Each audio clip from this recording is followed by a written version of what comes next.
streaming, whatever you want to call it. Hello, everybody. Welcome back to the IdiotsWithMikes.com Quarantine Dream Team stream. I'm your host, the man of 1004 streams, Tyrell Jacksepticeye. Because he's a popular streamer, remember? Oh, Septic The guy, Tie. yeah. Yeah, so Jacksepticeye. Yeah. Was that the joke you made last week? Twist. No, I did Markiplier last week. Or Market Tire? No, I just said Markiplier. Well, now you got one for next week. That one's free on me. I prefer PewDiePie. Oh, that's good too. Ooh, yeah, that's all right. That way, you can be a famous streamer and also a Nazi. Well, I mean, I'm just not a famous streamer now.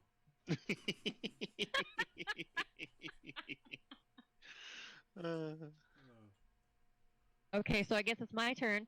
I am Faith. You can find me on Twitter at Carly Pilkers. And I'm Killer Greg. You can find me at KillerGreg17 on Twitter. And as we are doing the quarantine stream, today we'll just kick off with our usual, how's your quarantine going, guys? I was just explaining to Greg, since I'm an essential worker, I don't really get to experience the quarantine. Ah, sucker. Right? You're goddamn right. Yeah. That is a shame. Because I am fucking eating it up. I'm glad to hear that you're living your best life. That's all right. I really am. I'm not even kidding. I haven't left the house since last Wednesday. Oh. And I have not lamented that even a little bit. At one point yesterday, I was like, I could probably go out and like my gas tank is on like E. So if I'm dying, I'm gonna have to walk to the hospital. Okay. So I'm like, maybe I should go get some gas and like get a couple essentials. No, pants never went on. I'm just hanging out. It's extraordinary. Yeah. I will no, say love it. I did have to go out today. Today is my day off, and I had to go out and get my own resupply. And it's really nice that there are so few people out. Yeah. I'm enjoying it a lot. Yeah. Makes it a lot easier. Truthfully, so like part of it is that this just sort of fits into my social choices. Like I am content being alone. I like just playing games and doing work around here and stuff. But also I am literally terrified because even the healthy people who have been getting this, like I've followed a lot of people on Twitter who have gotten it. Right. What they describe is like such a hellscape to me that I'm literally terrified. Because like when it first came out, people were like, "Oh, it's like a bad flu," or not even a bad flu, just a different flu. This is so much worse than a different flu that like I'm literally terrified of getting this. So, I've been going to work twice a week, like usually only when no one else is there. Even that might be coming to an end soon because I cannot get this. Yeah, Right. aside from the flu, I've got I got bursitis again, in my leg. And my foot's been just completely fucked for like the last week. You mean the gout? Yep, I got the gout. Yeah. Jesus Christ, Mom, it's not the gout! One of the top two things That's you've a ever shame. said, Ty. Just The gout is so much sexier. Is it? slam. I know I've told the story a billion times, but it was the fact that he was just screaming that at his mother as he was exiting the home. That's what made that so amazing. It's like, I'm standing in the garage. Ty opens the door, turns around, screams back into the house, "Jesus Christ, Mom, I don't have the gout!" Slam.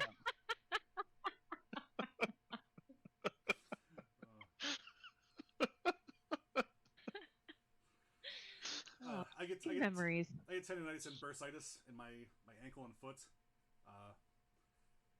And it's been rough last week or so. I called our boss today, or yesterday, and I was like, "Hey man, I know I was supposed to come in and like redo the basement and stuff, but that's not going to happen for another couple days." So Yeah. Well, you wear the worst shoes in the world, Ty. You wear like Crocs and canvas top cons. You need to get some good arch support in there, like ankle support. I got Dr. Scholl's in there. No, you need more than that, man. You need like high tops.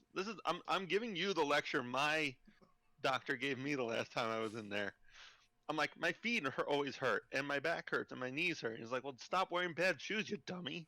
Yeah. Is Dr. Steve Rule your doctor? Check the expiration date. My doctor's like, as far as doctors go, he's like relatively hip. Like he wears cowboy boots, so maybe he shouldn't be lecturing me on proper foot support. Well, if he's not bothered by it, then yeah, all right. Look, I'm not gonna shoe shame him. All right, the man wants to express no one's here to shoe himself. shame. I'm gonna let him do it. No, he's a pretty cool dude. He plays HeroClix, so maybe he's not a cool dude. I've spent an embarrassing amount of money on HeroClix. I'm not proud of it. Yeah, well, you and my doctor can be best friends forever. Oh boy. Okay. He sounds like he's very wise.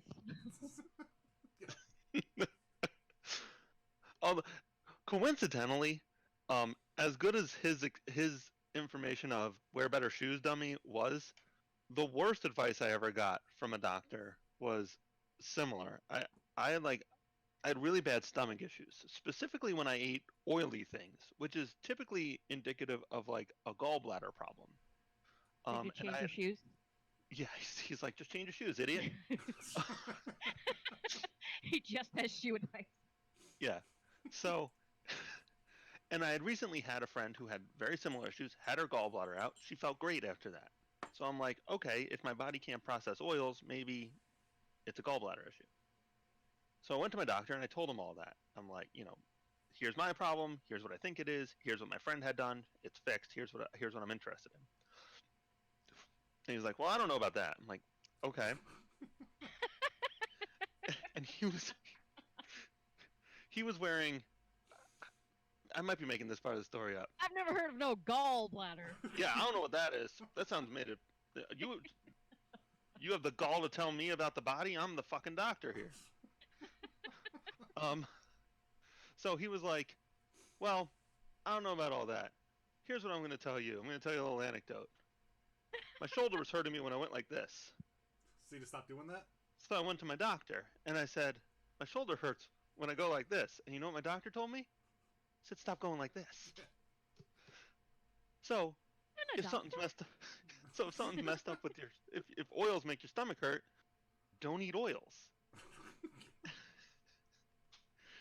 And I'm like, well, you don't even want to like check for an underlying issue or anything? He's like, nah, just stop going like this.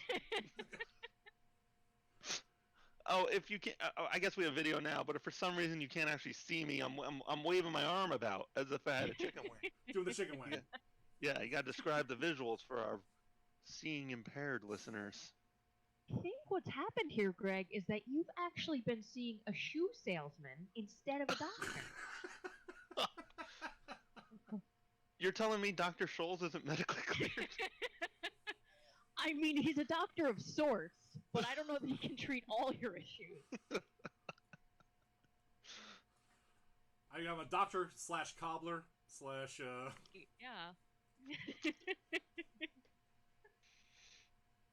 The doctorate strictly in shoes, which I didn't even know was possible, but...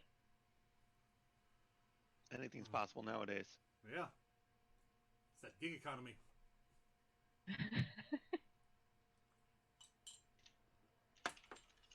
Aside from that, things have been going pretty fluid. I find myself getting a little bit stir crazy. I miss going to see movies and getting out of the house for really just a couple hours. But I don't miss it at all. I mean, it's only been your attitude. a week and a half, I guess. Let's see. Today is Tuesday, so it's been a week and a half since I've decided to stop going out. My thing is I just keep finding more stuff to do. Like, I'm not out of things to do yet. So I haven't even, and that's not even saying that I've gotten into, I mean, like, if you look behind me now, like, I have not played a single one of these fucking video games behind me. This is an entire fucking shelf of them.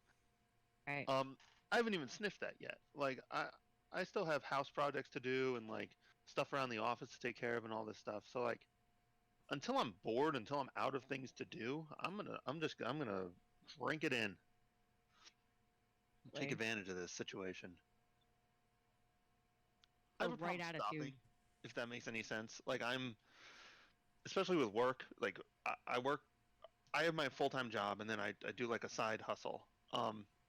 And when I'm not generating money, I feel guilty. So because of that, I like literally never stop.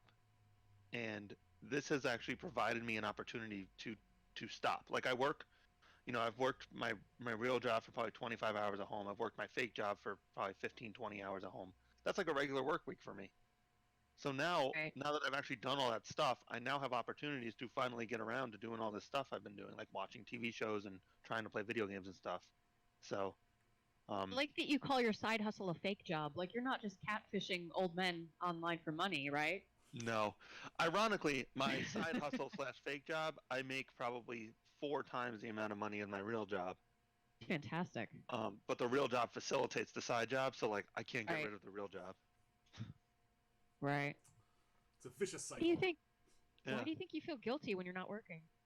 Where do you think that comes from? Because I'm super duper lazy. I mean, you should know that, Faith. You've worked for me, or not for me. You worked with me. You always got the job done. No, I didn't. I just lied. You did. I. Yeah, but that was enough. Oh well, that's a good point. But I mean, like, That's what that is.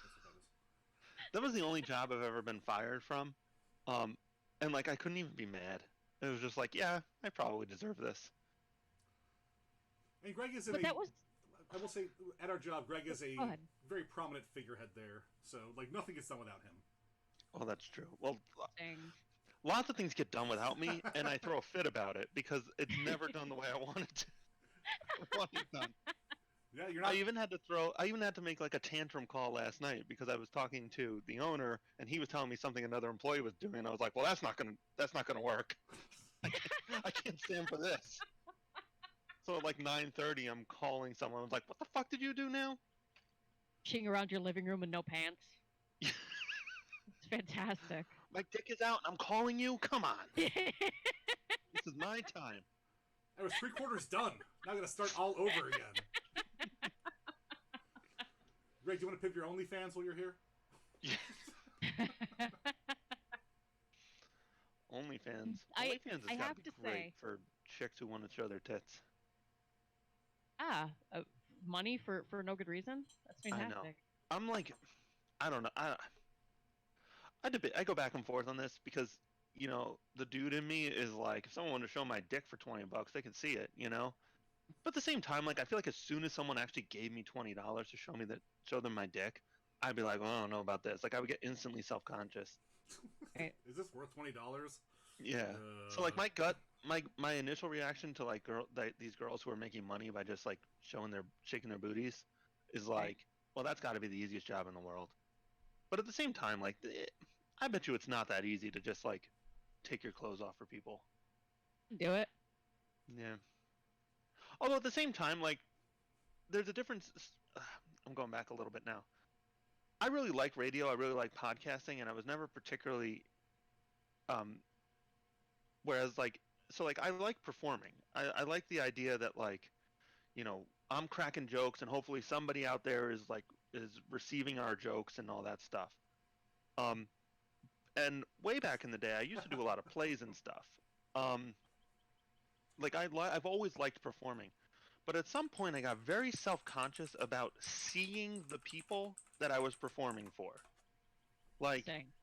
as like I crack a joke, and if they're not laughing, it like really affected me. So I've How old always are we talking really, here? high school.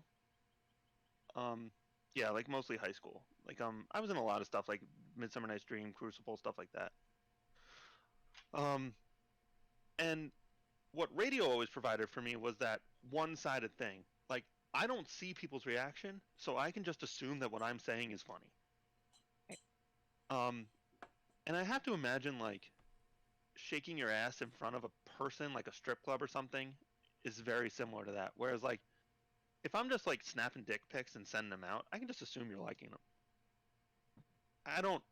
I bet you that that's pretty liberating for them to like not have that like immediate feedback reaction of like somebody's face when it's like, True. oh, don't bend over like that. But on the other side of that, if you're just shaking your ass in someone's face in real time, it's over and done with. But if you are generating like permanent content that people can hold on to forever, That's true. that's scary, like on a different level. That's a good point. I take Also, the internet's awful. Main takeaway. Yeah, sorry, Ty. one thing that always stuck with me was Henry Rollins when we saw him live. When he said, "No matter who you are, no matter what you look like, someone wants to fuck you." There's someone out there who will look at you and go, "Oh yeah." And I feel the same way about like stuff we produce. Like, I'm just gonna we'll just do our podcast or do our streams, and someone will want to fuck us, or at least listen to us and enjoy our content. All right. I want to put that in a cross stitch. That's so inspiring. It is inspiring. I'm on board. Yeah, there's so many people in the world. Someone's got to find us as funny as we find us, right? And it happens. You know, Okay. we've had 15 iterations of podcasts and streams or whatever we're doing.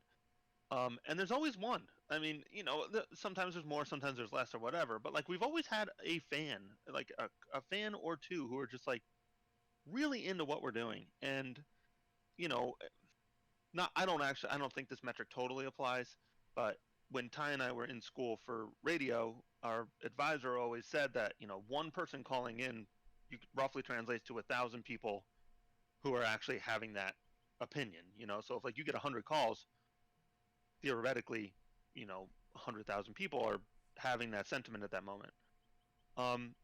So like that one super fan we have, or like the couple super fans we have always kept me going, because like, well, if they care enough to be vocal in our community, then there must be other people who care but just don't express themselves that way. Yeah, I mean we just topped 4,500 downloads on our podcast. That's pretty good. Nice. I wonder how many of those are me.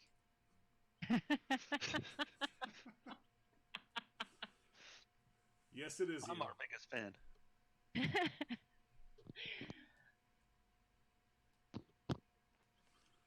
We have one of our biggest fans in the chat right now. Ooh, chat. Oh, I've lost it. All right.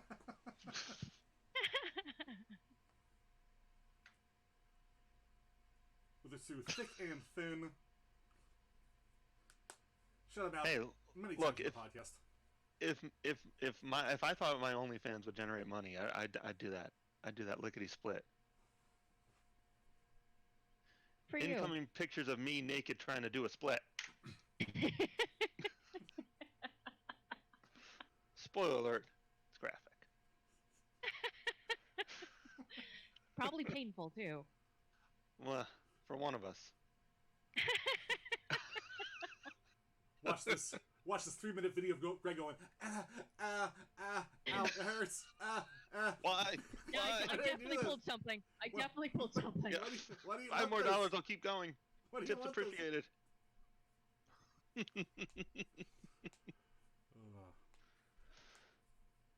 Oh. I have to say that you were almost certainly not fired because of your own acumen in the position, but because it was so poorly mismanaged. Yeah, I mean that radio station was a fucking catastrophe, and that was what was so frustrating to me about that job. On top of the fact that like, it just wasn't for me. I mean, like Yeah. I'm like a straight up atheist now. Sure. Back then, I was a little more fluid with like what I did or did not believe. But at the end, it was a Christian radio station. So at the end of the day, like, it was run and operated by people who had a fundamental belief in something that didn't apply to me, and it was literally all we talked about. In some respects, it was like Kruger Industrial Smoothing, where we could just run hog wild in there because there was no. They were clueless. Yeah. So in some ways, for at least a brief while, it was really fun stuff. Right. I mean, I had a tremendous time at that job, but that was because like Sure. you and Peter and like I guess that was it. Um, there But was that no was enough. oversight. It was like Right, exactly. the parents were away all the time. Um, so that was definitely like that was certainly fun. I had a good time at that job, but when it came to the job, like it was a nightmare. And then so I was fresh out of radio school. Like we have our degree in radio and television. It's not like we just went to like a vocational school for 6 months and was like, great, radio school did it. I had just got my degree, went to that radio station, and like literally everything that the higher ups had us doing there made no sense to me. They prided Um, themselves on So that. we know that he's Right. They were like, we buck radio convention and we've been doing it for 60 Yes. years, so obviously we know what we're talking about. It's like, motherfucker, I just came from school where they are telling me that what you're telling me is incorrect. And also our business is failing. You're laying people off. Yes. You're asking me to cut back on Right. like board operators and overnight people and all this stuff, but then you're telling me that your system is of generating money is functioning. It's like there's a blatant and obvious disconnect between the words coming out of your mouth and the results that you're telling me we're getting. And it was just very, very frustrating.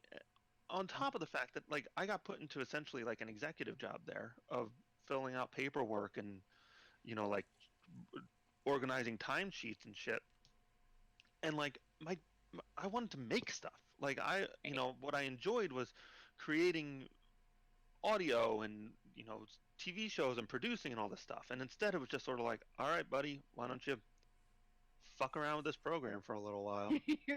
With those TPS reports. Yeah, I But mean, you could- literally, you guys did have access to a free studio. kind of until somebody fucking ratted us out. Really? Yeah, Faith. I didn't know that happened. yeah. All right, so it wasn't her. All right, we narrowed it down. It definitely wasn't me. This 20-year-old mystery. Yeah. No, I definitely got ratted out. I don't remember the exact specifics of it. I got ratted out twice, both by board operators. One ratted me out to your brother, who was like, "You doing this thing?" I'm like, "Yup." He's like, "Okay, don't get caught." I was like, "Okay." That sounds about right. Yeah, that sounds like him.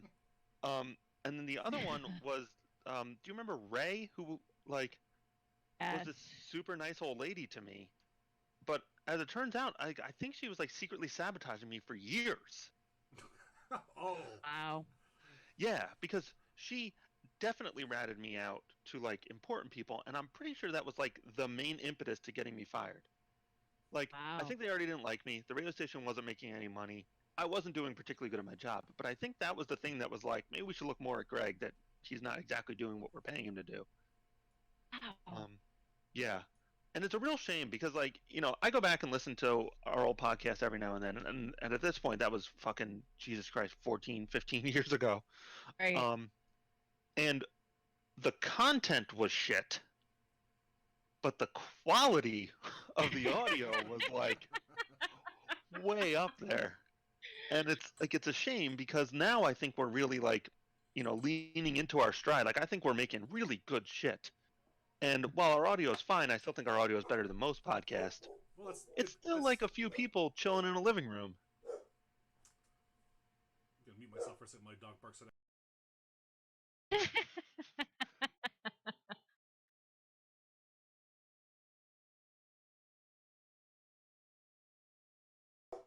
All the dogs on my street are just having a party right now. Just trying to get her 2 cents in. Yeah. She can't show her butthole on stream like she used to. Yeah, those were the days. She can just put the camera on the ground again. No, I'm not gonna do that. Yeah, right? Just do it. Look, if I have a butthole OnlyFans, Bama can have a butthole OnlyFans. No, but she's giving it away for free. Where's Dog OnlyFans? Coming this summer. No, you don't want Hope that. this doesn't awaken Oh. something inside of me. Oh boy. Oh no. Let's hope that Venn diagram does not meet at all, because that's no good. We don't want those people. Yeah. Yeah, I'm good. I'd rather keep our. But also, if you are one of those people and you'd like to donate to our Patreon, Sure, money's money. right? Like, there's not many people on this planet I won't take money from. The I'm not saying alt-right, that. That might be it. Maybe just the alt-right. I feel like Set that boundaries. encapsulates most people. I'd take their money. I don't care. That's Okay, my boy. we're looping back around. I will take their money, but I'm definitely spending it on something they hate. Oh, absolutely. Yeah. There you go. Now we're talking. Donate right to Bernie. Boom. Yeah. Excuse me.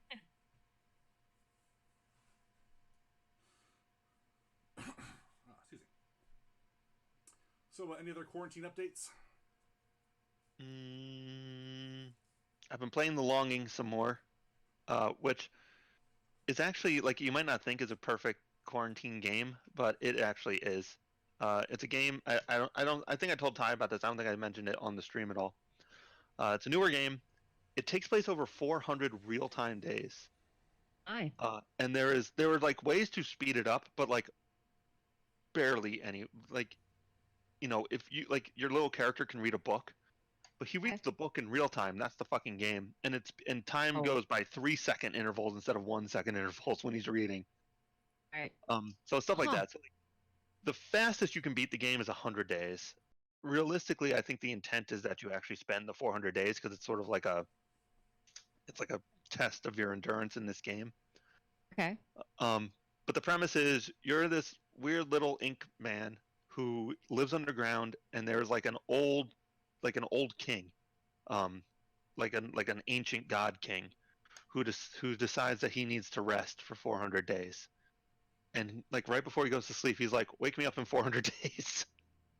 Okay.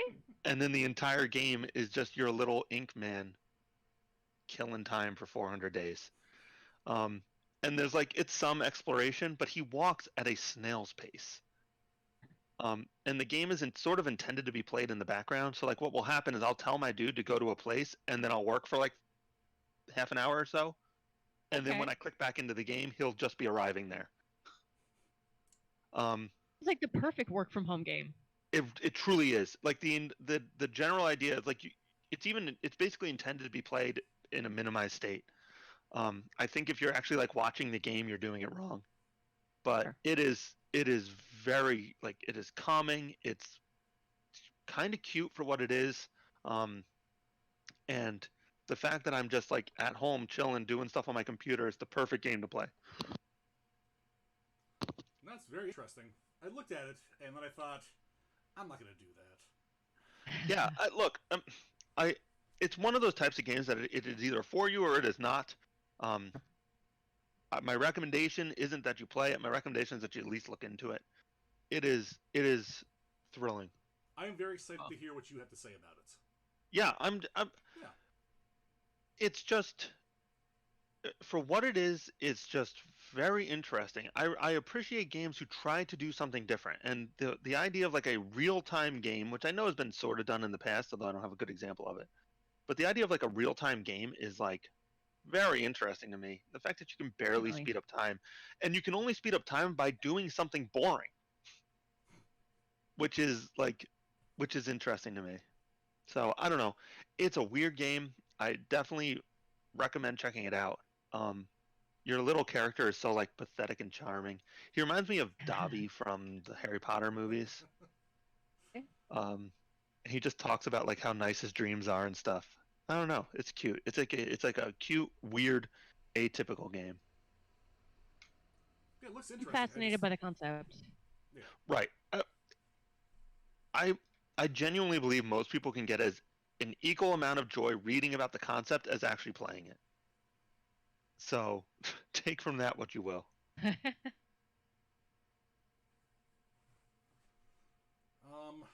hyped for Resident Evil 3. So that's coming out Friday.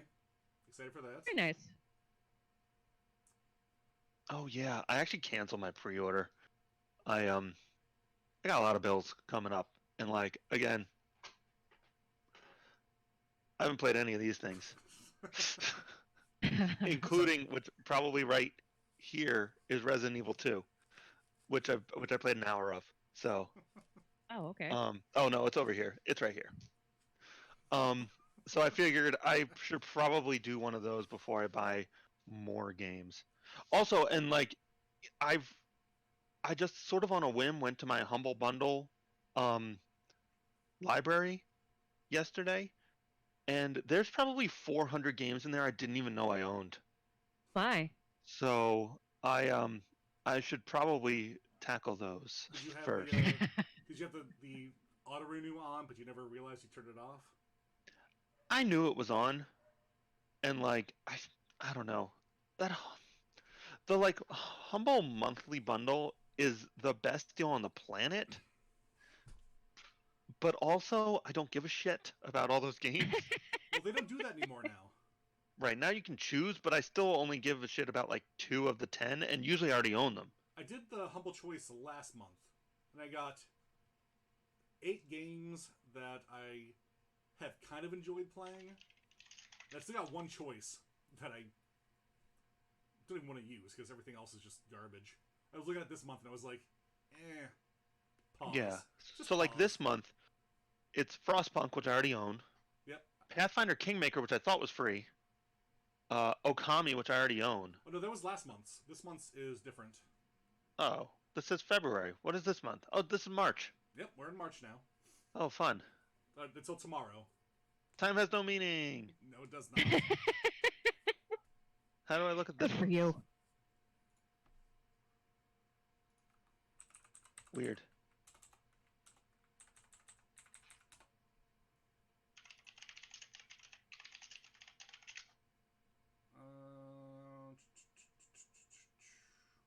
Oh, here we go. This month is... Oh, of course. Death's Gambit's available, which is a game. It's over here somewhere, which I've never played. But like, I would have loved to have that on the PC. But like, that's it. That's the only one of these shitters I care about. My Friend Pedro, Planet Coaster. There's a few good ones. So how much does it cost to just choose 3? Like $10 or something like that. You can only do like 3 or whatever if you want. Niflheim. All right, we're literally just reading off words of a TV screen now. This is not compelling. No, that's not. This is not compelling. But Humble Bundle is always for charity, and it's a good cause. If you like playing games, hit it up. Excuse me.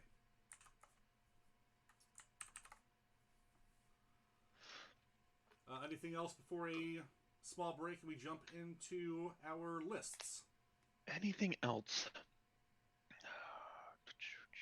Any of you watch that Tiger Man documentary? Not yet, but I'm really excited for it. Yeah. I don't feel like I can. Why? Are Because you like, scared of tigers?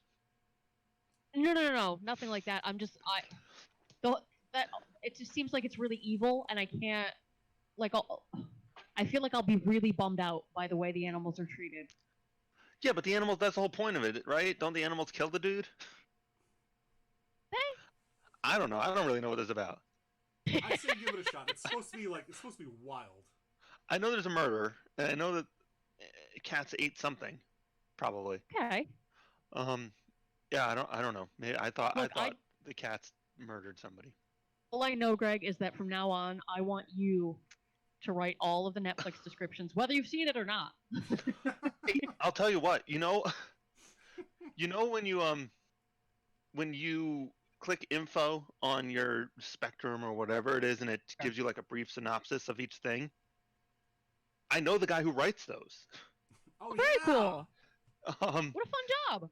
It is kind of a fun job, but he basically says that he's like, yeah, I get like a synopsis of an episode, and I have to like break it down in like a coherent thing. He's like, but I've never seen any of this shit. Like, I don't know what's relevant or not. He's like, so I basically just make it up all the time. But that's just got to be like the best job on the planet, right? It sounds it. Awesome.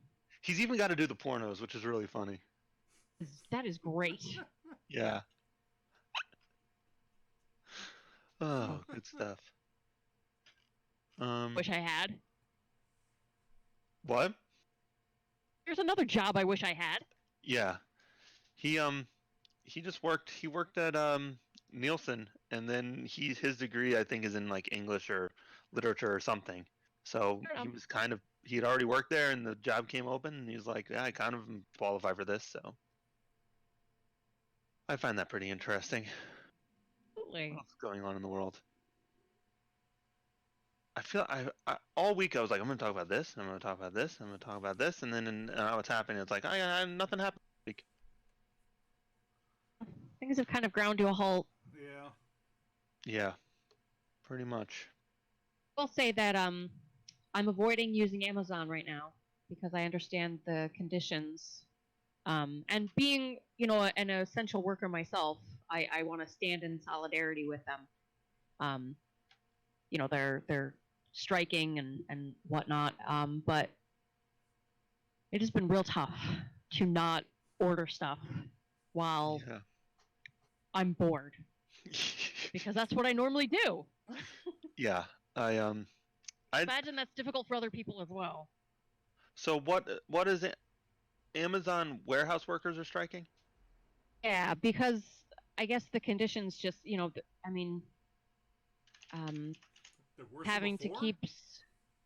Well, well, I guess it's more deadly than it was before. Trying to keep 6 feet apart, and I mean, they're touching shit all day long, and I'm sure they don't have any kind of protective gear at all.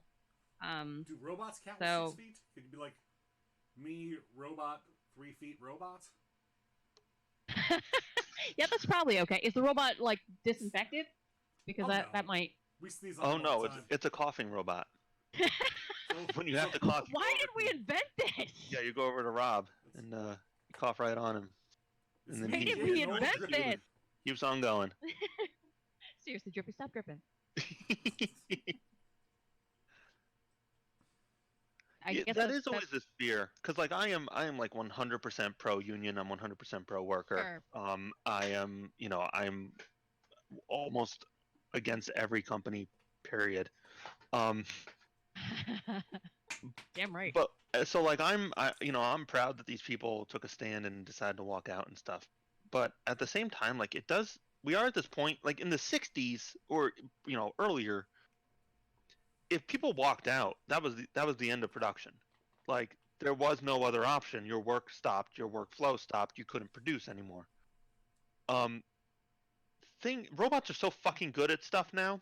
I would be very scared that if I was an Amazon worker and I walked out, that like they'd be like, all right, cool. We were keeping you as a courtesy. Sure. Like we've had package sorting robots ready to go for a decade now because we're fucking Amazon. We're like NASA for books. We like. That's a great slogan. So like yeah, it would worry me that like if I was in like a low what's the word? Low skilled position. Position. Yeah. That I would just be instantly phased out. I mean, I guess if it like you have said yourself that you're terrified of getting COVID-19. So I guess if I were in a position where I was more at risk to be exposed and I was terrified of getting it, I would probably risk it. Yeah. Because I mean, I guess you can try to find another job. You can't really come back from being dead. Right. And Amazon pays well. I'm air quoting. Sure. I think they pay like $17 to $23 an hour depending on where you are, which is an okay pay. That's oh yeah, certainly for like an entry level thing. $1,000 a year for a low skill job. Okay. But at the same time, like there are lots of similar jobs. The fucking paper mill right up the road pays $22 an hour to start. And it sucks, but it can't suck any more than Amazon. Like maybe you smell like hamster farts all day, but sorry. Go to college, I guess. Even that's bad. I shouldn't say that because I'm actually against college as well. Right, yeah, well, that's a scam. It is a scam. Like absolutely. we're all college educated, and like, what are we doing? We're selling comic books, pops, and produce. Like, every single person at my job, and we sell action figures and card games and board games and shit. We have a combined 28 years of school and we're selling fucking comic books. Everyone's in debt, so what's the fucking point? But regardless, like just go, yeah, just get another job. Like, you're right. If I worked for Amazon, I would probably, and I was this scared, which I am. Luckily, my boss is cool as shit. I would risk it for sure. But in general, like Walmart workers or whatever, there's always another person in line who can take that job, and that's Right. the scary part. It's got to be worse for. Well, that's why I'm still Yeah. I that's why I'm still going to work. Right, and that sucks. That's a bummer. Right. Like, I mean, Tara's still going to work right now because she's essential because it's automotive repair. But she works at an office, so it's like she's seeing the same like 6 people every day. But like you guys have to see just all these random idiots who are just like, oh man, I really gotta get my cumin. I need a quarter pound of bologna today. Oh, really? You couldn't like stock up for the week? You have to come in to. Okay. Oh, all Every right. No, single day. you do you. It either goes bad or I eat it all. Okay, there's no in between. So I do have to go to the grocery store tomorrow. Is there like some advice you have for people shopping that's like get out type advice? Everyone seems to think that like right when a store opens is the best time to be there because no one else will be there, but that's what everyone else is thinking. That's a good So point. I Well, would that's how you I get would the wait fresh till like TP. mid-morning. I personally have been going mid-morning, and that seems to be working out great. Okay, that's good to know. When business usually dies off at the store I work at, because everyone rushes in first thing in the morning. Of course, we don't have anything out yet, but that's when they all rush in, thinking they're gonna get in and get out, but everyone else does the same thing. I'll tell you what. I don't get people sometimes because, well, I don't get people ever. General, yeah. But so we open at 11 at work. Sometimes there are people who will show up at like 9:45. Oh my. And they'll see, of course, no lights are on, no, the sign isn't on.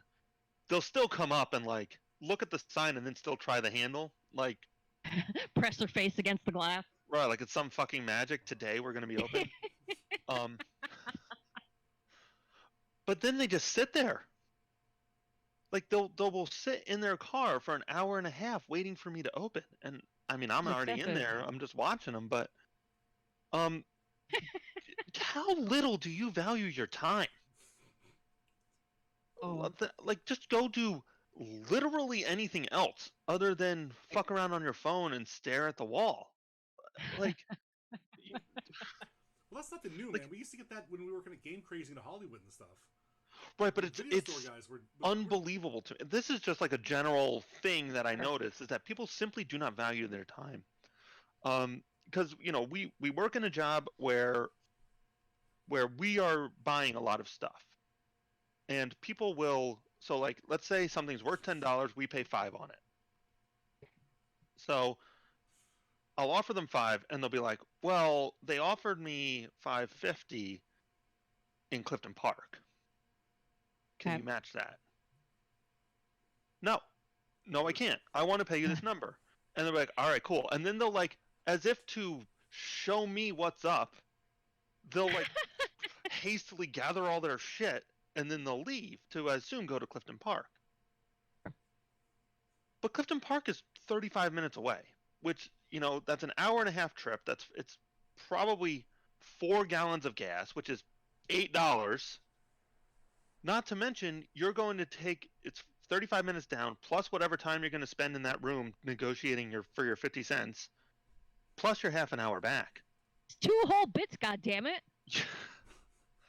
Like, unless you're going to get 50 cents extra on every single thing you sell that one time, then how do you value your time? You're basically saying that my time is not even worthless. It's worth less than nothing.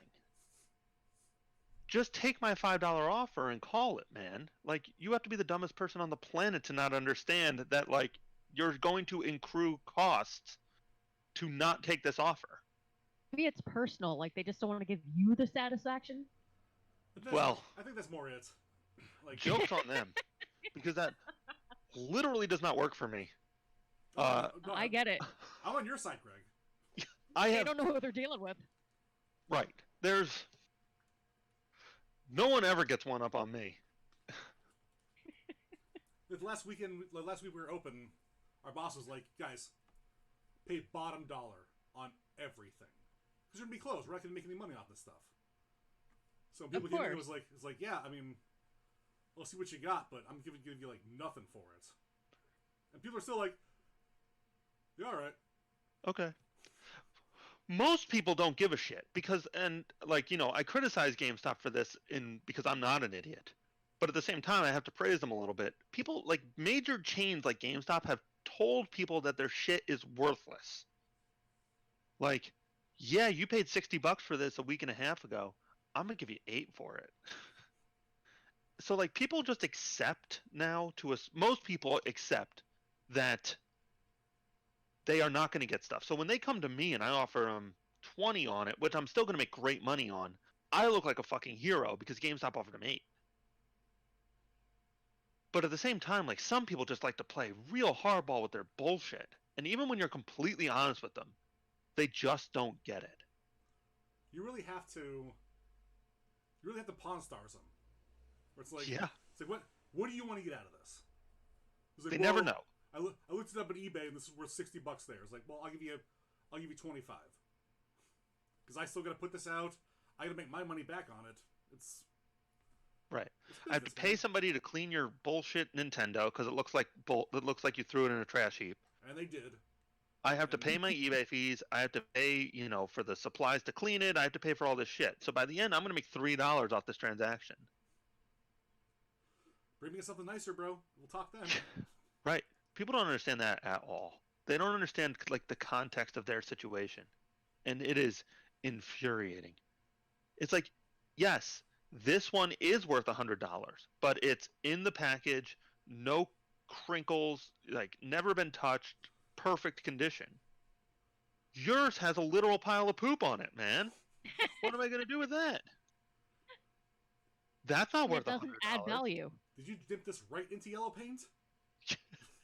Just okay, all right. Was this in the cat's litter box? I had one of those. Yeah, it's disgusting. You won't believe how much stuff comes in that smells like pee. I don't understand it. Egregious. Like, I get that maybe I'm like a little bit above some people, but like, you know, so like my general workspace is very clean. There's like a little bit of dust and it drives me crazy. So maybe I'm like a little more sensitive than most people. But I literally don't understand how people get this much dirt on things like an Xbox. Right. Or how you look at this garbage you have and be like, yeah, this is fine to trade in. I'm going to get top dollar for this original Xbox with no controllers, no cables, and it's broken in half. Right. This is rare, but I'm man. also smart enough to understand that if I take the time to clean it, to make it better, I'm going to get a better offer in the end. Like, I can take this in right now. You can reason with mole people, Greg. Yeah. And that's it. You know, like, we're in New York, and most people's perception of New York is just a city. So when you say people in New York, they all assume you live in some sort of city life. But we live in the relative fucking boonies, you know. Like Glens Falls is like a little city, you know, and there's 55,000 people here, so it's not like nothing. But if you throw a rock in any fucking direction around here, you're hitting a fucking farm. Like it is the fucking boonies out there. And as you go north into the Adirondacks, I mean, there's literal like towns where cousins are fucking each other. So, you know. You'd say New York, people assume it's city life, but we're basically in the country, man. Yeah, but it's also weird because we're also 20 minutes away from decent money. Like, south, for sure. Saratoga's big cash. North, Lake George is all those like tourist dollars. Yeah. So it's just you're right. It's such a weird place to be living in right now. We live in a very weird spot. Yeah. It just has fucking everything, which is part of why I liked it. Like, you know, I've lived in different places. I lived in Baltimore, I lived in Virginia, all that stuff. This is definitely one of the more versatile spots I've ever been. Like, there's just anything you want, you can have within 2 hours. Yeah, we're 3 hours from the city. Getting a dirty Xbox from mole people. And a dirty Xbox from old people, that's right. We got those in spades. We are lousy with them. before we transition, I'll tell you. I will quickly tell you my favorite story that has something to do with this. Um, You group of tell the kids story. came I'm into gonna work one day. go in the restroom. One second. Okay, a group of kids came in one day, and I forget what the kid had. I want to say it was like a comic book, or oh, I know what it was. It was those old '90s Marvel cards, Okay. which were rad in the '90s. Sure. They're fucking worthless now. So he comes in. He's like, "Hey, are you interested in buying these?" I flipped through. I was like, "Actually, man, this really isn't. This really isn't what we like. What we're into. Like, they're not really worth that much. And even if they were, it's not our cup of tea. So I'm gonna have to pass."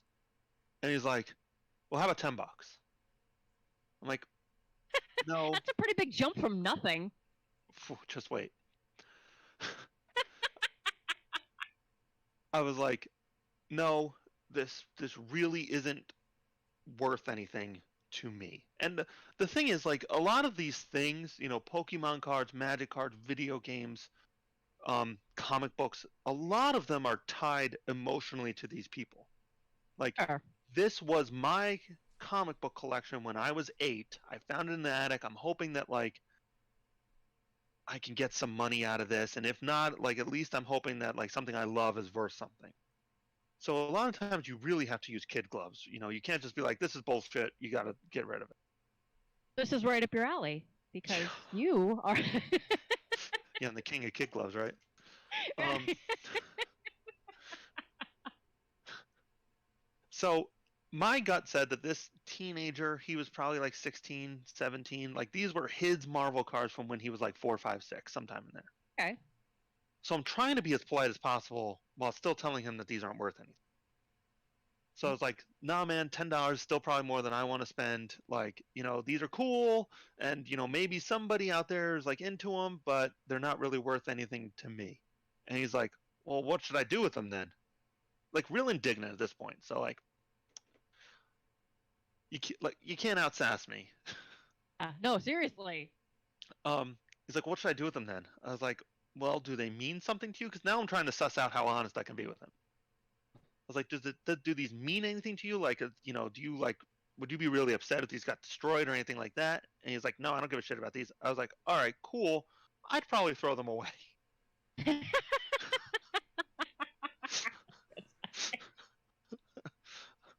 I'm like, they aren't worth anything. They're just collecting dust. If they don't mean anything to you, then like, don't hold on to them. Nobody wants these, man. Right. And then he's like, well, how about $5?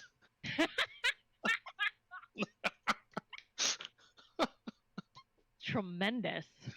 Yeah. And I'm like, no, I'm not going to give you $5. 30 seconds ago, I told you I was going to throw them in the trash. What makes you think I'm going to give you money for these? And then this is the funniest place. He turns to his friends. He goes, we're leaving. This place sucks anyway.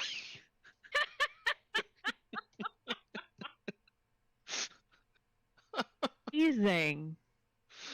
Yeah. Wow. I'm like, what do you want, man? Like, Right? he was so upset that I didn't want to purchase his bullshit. That's what I had Well, to do. Jerry, I can't say these coins are ever going to appreciate in value or even maintain their current value. But you bought them because they matter to you. That's it. I mean, that's the experience I have all the time. It's like, Hey, put up with don't get that. mad at me, man. I'm not the one who brought this to you.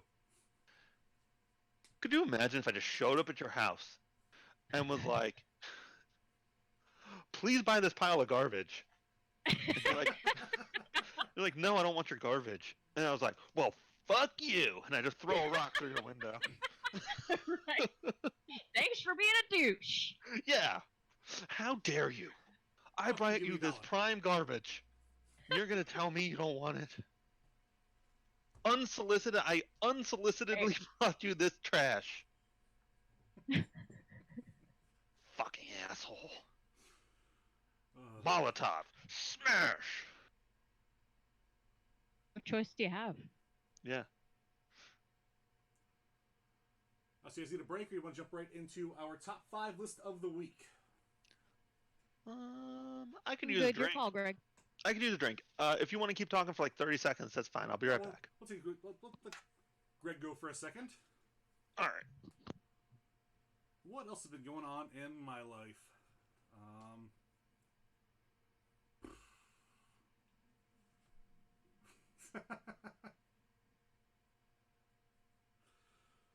Nothing crazy, honestly. I watched Cats the other night with Tara, my wife. Was that the first time she had seen the film?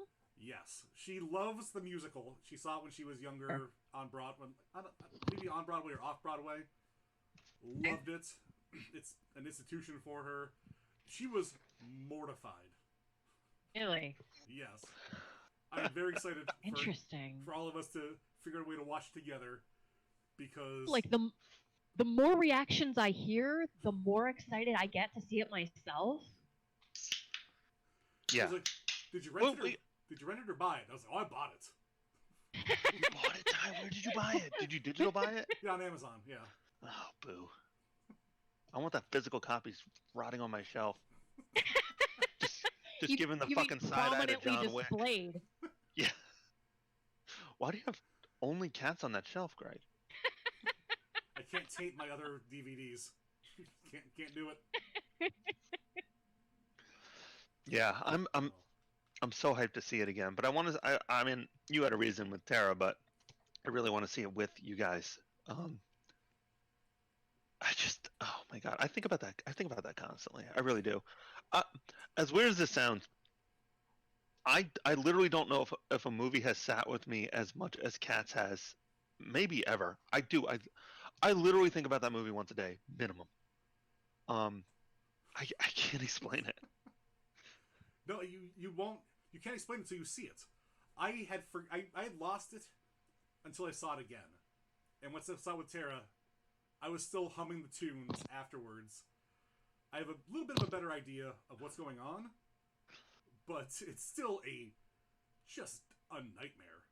I think that might be the thing about this. I think that's why it's sticky, like mentally sticky, is that the music is fucking good. Yeah, the soundtrack's like, decent. They are some catchy fucking songs. That fucking Jellicle song is catchy. That Rum Tum Tugger song is catchy. Mr. Mistopheles sticks with me.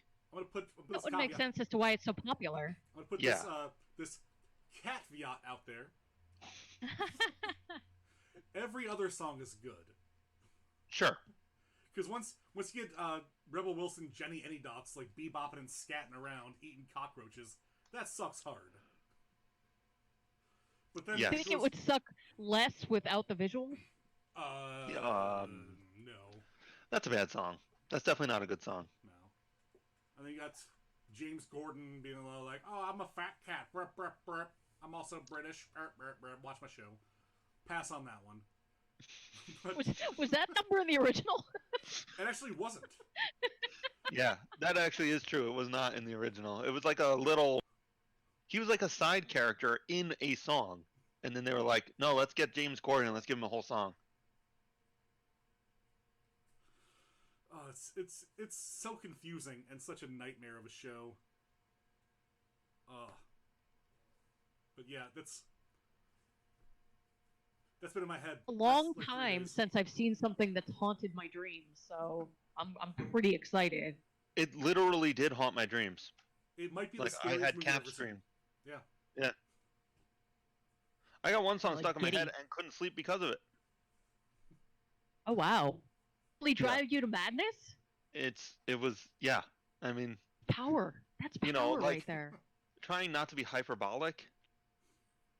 It stuck with me for a week. It definitely fucked me up mentally for a couple days. Oh. It's just so bizarre. It's like these weird catchy tunes over nightmare visuals. It's so bizarre. Did we talk about the butthole cut? I was gonna say # release the butthole cut. Very funny. There was originally, when they first rendered it, they had buttholes, and then someone had to go through and delete all the buttholes from the film. Now that person has that on their resume. Yeah. I'm a butthole deleter. That's an OnlyFans crossover waiting to happen.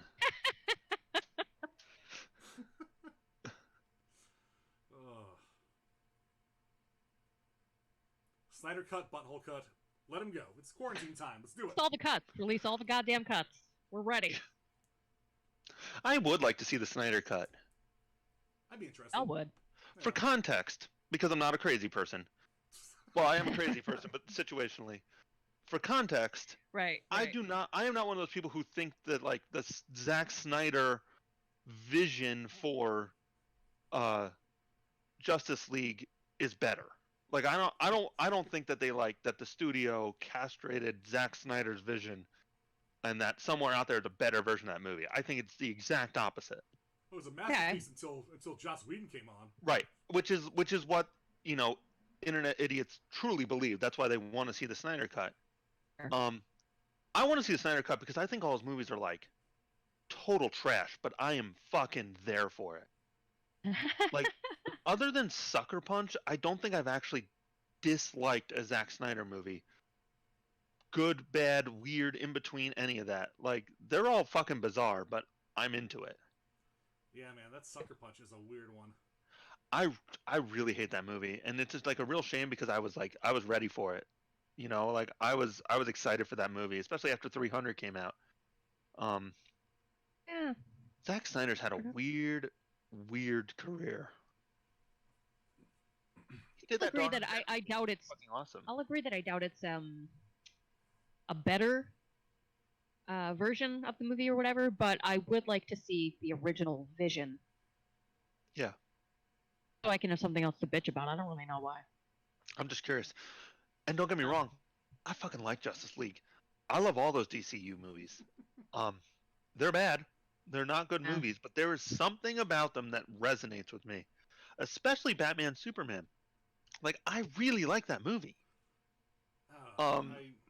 I couldn't tell you why. Look, I'm not saying it's good, and I'm not saying I'm justified. I'm not saying any of that shit.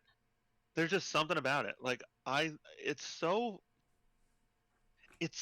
bizarre to me that someone thought that was like the best version. Like, it's so pessimistic. Right. Like, everyone's just miserable in that movie, except for Lex Luthor, who's just having the time of his life, which is really was. awesome. I mean, I really like that interpretation of Lex Luthor. Yeah, we've had this conversation often off air about how Greg likes these movies. Yeah. Specifically Batman vs. Superman. Excuse me. I enjoyed Justice League too. I thought that movie was fine for what it was. Right. It was a total like 6 out of 10. But man, Batman vs. Superman is such a just fuster cluck. Yeah. The biggest issue, I think, is the villains in these movies. Definitely makes a difference. Like, again, I work in a comic book store. I'm not as informed as most comic shops because, like, unlike most comic book stores, comics is just a thing we do rather than the thing we do. But like, I don't fucking know who any of these people are. Like, I know who Doomsday is, but they didn't give any setup to Doomsday. Not that Doomsday had a big setup in the actual Death of Superman either, but that's an aside. They haven't, like... I don't know who Steppenwolf is. What the fuck is a Steppenwolf? Who okayed that? Right. The band? I can only assume that it was as a precursor to Darkseid, but because it was such a catastrophe, Right. I doubt we'll see another Justice League movie. They just kind of shoehorn someone in there as a placeholder, It's in the works. It's just happening. to lay the. Oh, is it? Yeah. Oh, Jesus Christ! I can only assume that was their thinking. Like, we've got to get some kind of villain in here, and this has a direct line to Darkseid. So, Right. let's make this happen. And I don't always like to compare things to Marvel because, like, everyone's like, "Oh, Marvel did it right," It's and DC impossible did it. not to, though. It is impossible not to. But if Avengers had just come out and Loki was the villain without having been in the Thor movies, it would have felt just as abrupt as Steppenwolf. Because Loki, while Exactly. he's relevant, most people don't know who Loki is. Like, you could do a Magneto, or you could do, I don't know, somebody else. And people will be like, okay, sure, this is a villain in Marvel movies. But if you just dropped Loki in Avengers without any setup, it also would have felt jarring and would have been like, this is a real like C tier villain that you're making the big bad of this thing. But You're absolutely right. Marvel had been like, okay, we want Loki to be the villain of Avengers. Let's put him in these other things. So you at least have context as to who this character is, that understand that he's the bad guy. Justice League was just sort of like, all right, here's another one. Here's another big CGI dude you've never heard of. Yeah, and I mean, Development is a Man huge of Steel problem was- in the DC universe in general. for sure. Like Man of Steel was shitty, but well, Man of Steel was not a movie people liked. But at least they gave Zod a little bit of like an intro so that by the time he came back around, you understand what his motivations were, and like they set up within that one contained movie, this is your villain. Sure. But if Zod just crashed into the planet from outer space and was like, "Hey, I'm your dad's worst enemy. Let's fight now, man." Well, they kind of did Like- that for Batman vs Superman, where it's like, oh, Zod's body, we need that. Right. I That's never, I never saw Man of Steel, so it was like a real thing where it's like, oh, we're just fighting over this corpse, huh? Oh, this corpse is now a Doomsday. Oh, all right. I guess I sure hope Wonder Woman shows up for 5 minutes to mumble lines and.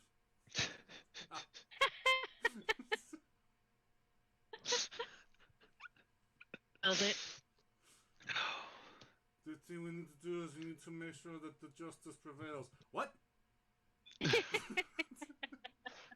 Speak clearer. There's explosions everywhere. Wonder Woman. Superman, did you catch any of that? Nope. I have superhero. Batman, stop doing your secret identity voice for a minute. We need clear communications for this predicament we're in. Yeah. I'm Superman. I can see through your cape. I know who you are. Wonder Woman's grumbling and Batman's grumbling.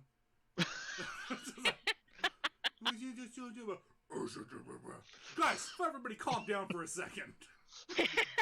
Okay, everybody Oh. text me what you're about to do. Oh, I got speared. I got speared through the heart. I'm dead. Peace out, I died for your nerds! mumbling. We could have had a plan.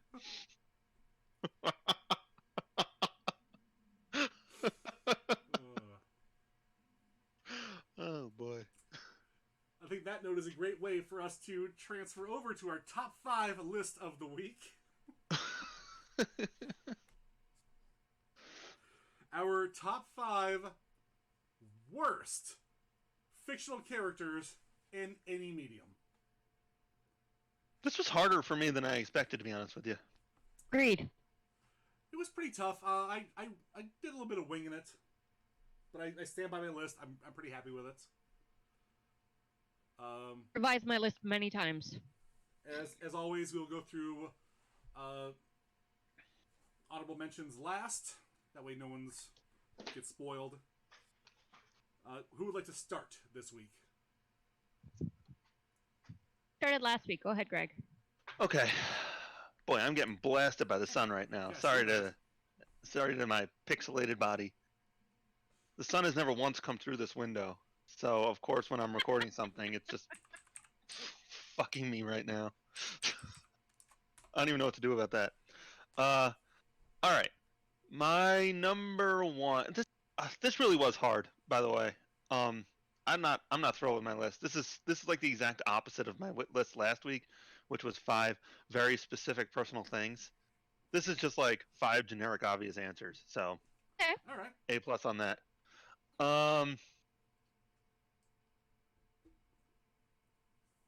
Boy, I'll tell you the theme for most of these. Okay. What really annoys me in TV characters, and I think these are all TV characters actually. Yeah. What worries me most in TV characters are when a character, and I recognize this is why they're intended, is specifically there to antagonize our quote unquote protagonist. And like I say protagonist in quotes because nowadays every good TV show doesn't have protagonists. They all have like morally ambiguous, twisted, like conflicted Anti-heroes. people. Right.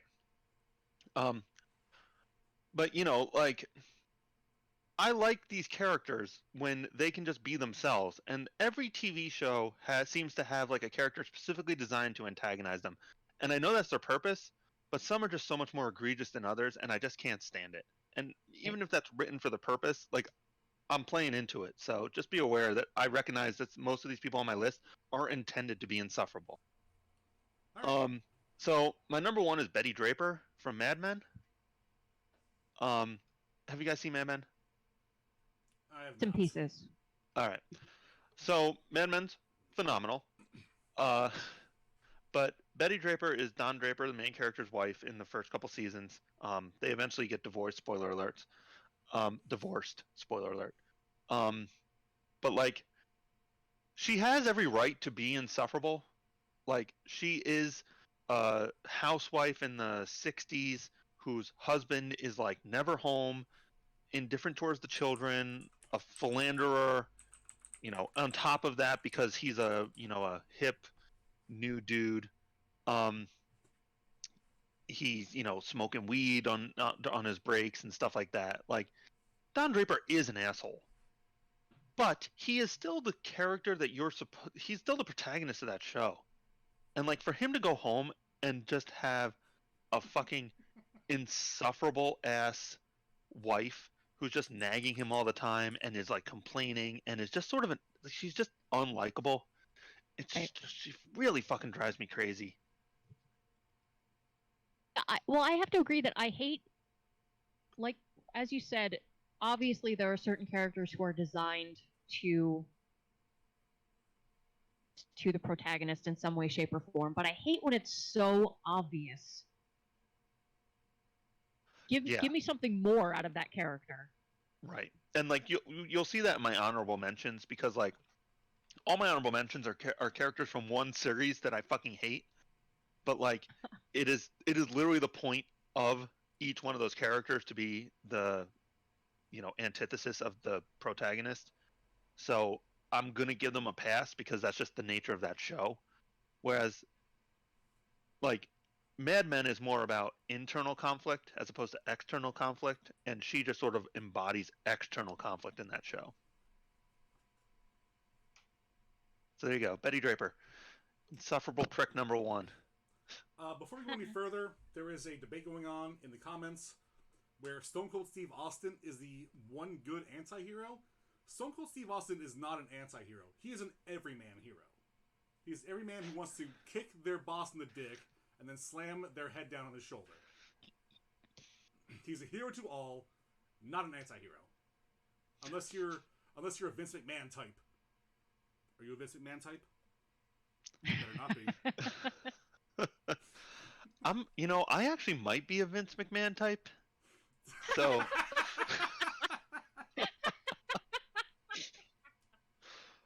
Good for you, buddy. I'm frequently wrong. I'm mega controlling of the things I have control over, and I have strong opinions about everything. So I guess it's my dick that's gonna get kicked. Get fucked, shitter. Am I wearing that shirt today? Oh, I almost did. Oh, that would have been fire. Faith, you want to go next, or want me to take next? Yeah, I'll go next. Similarly, to in the nagging wife trope, I went with Abigail Marston from Red Dead. Oh, that's a good one. She's just such a fucking drag, and I understand why she's there, but I just every time there's a cutaway or whatever with her involved, I'm just fucking fuck. Like, it's your own damn fault for falling in love with a man who's not capable of domesticity. You dumb bitch. Stop yelling. So, couple questions. Sorry, are we talking Red Dead 1 or 2? Or does it really matter? Doesn't matter. I don't know if love's really what's going on between them. so much as convenience. Yeah, that's fair. But she still wants him to settle down. Yeah. Yeah. Gonna Yeah. happen. And she is real naggy. Oh my god, so much! And not just to him, but to, like, everyone. Well, Uncle is a piece of shit. Let's get that That's straight. fair. No, that's fair. And everyone in that camp except for Arthur was pretty much a piece of shit. So... Arthur. R.I.P. buddy. Spoiler alert. Yo, he dies? Nope. Cool. Keep playing, Greg. Let's see. This happens to me actually pretty frequently.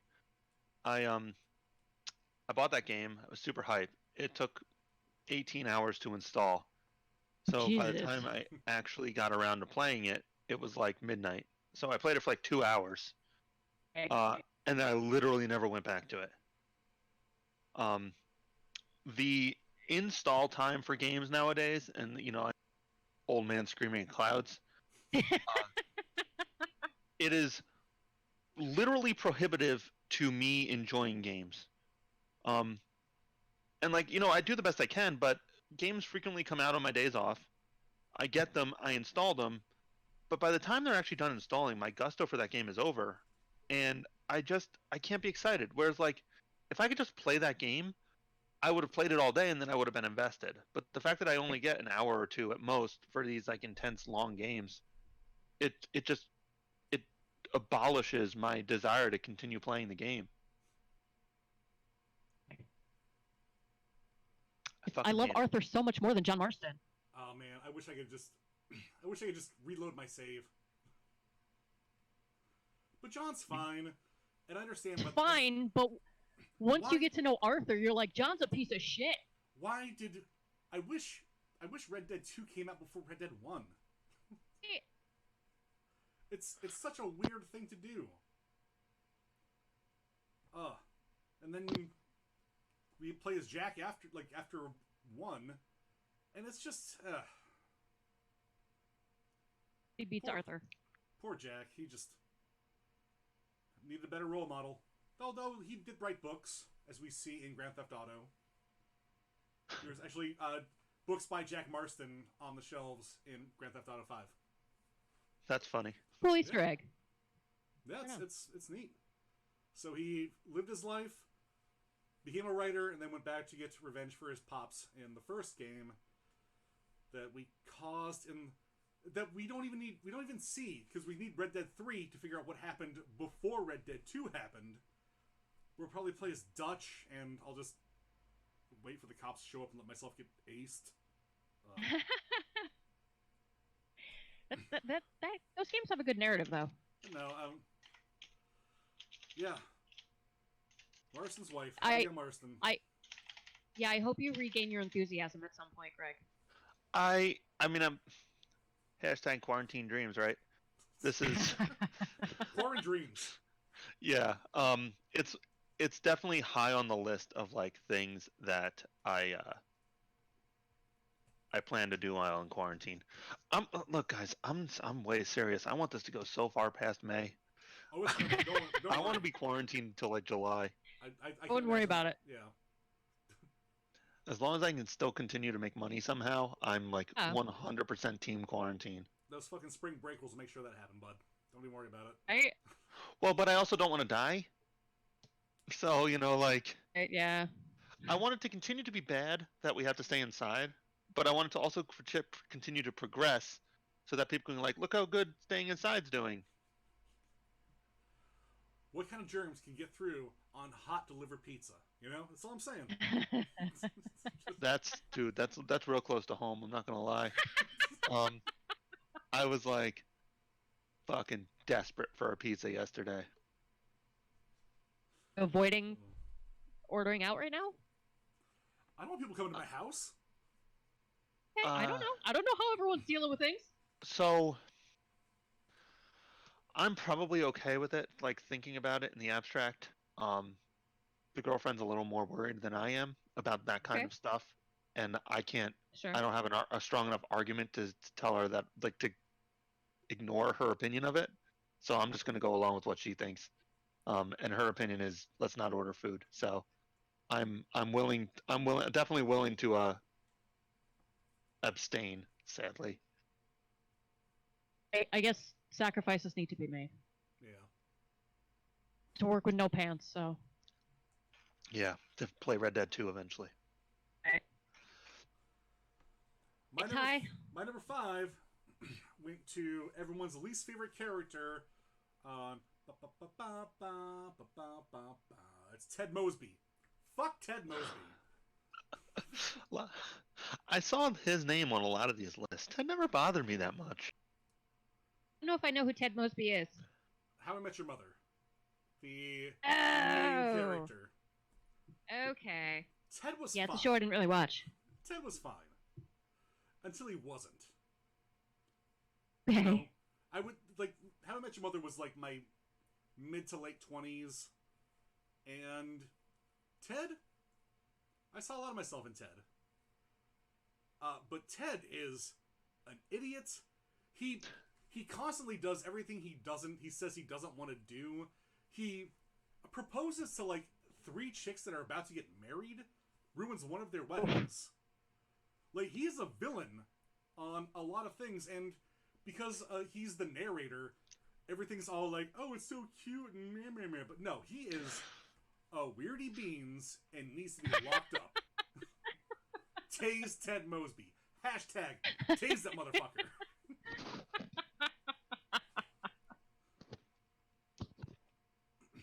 Alright. If someone came up Like- to my fiance and was like, hey, we're getting married next week, and he's like, you know what? I think we actually belong together. And I rummaged through your garbage, and I found out that you also threw away a Bob Dylan tape last week. I guess that means we were supposed to be together forever. Call the cops. Do not get in a car with that man. Did that actually happen in an episode of How I Met Your Mother, or did you just throw it into the How I Met Your Mother random generator and come out with that plot? Hey, you'll never know. Watch the It's show. true, I will never know.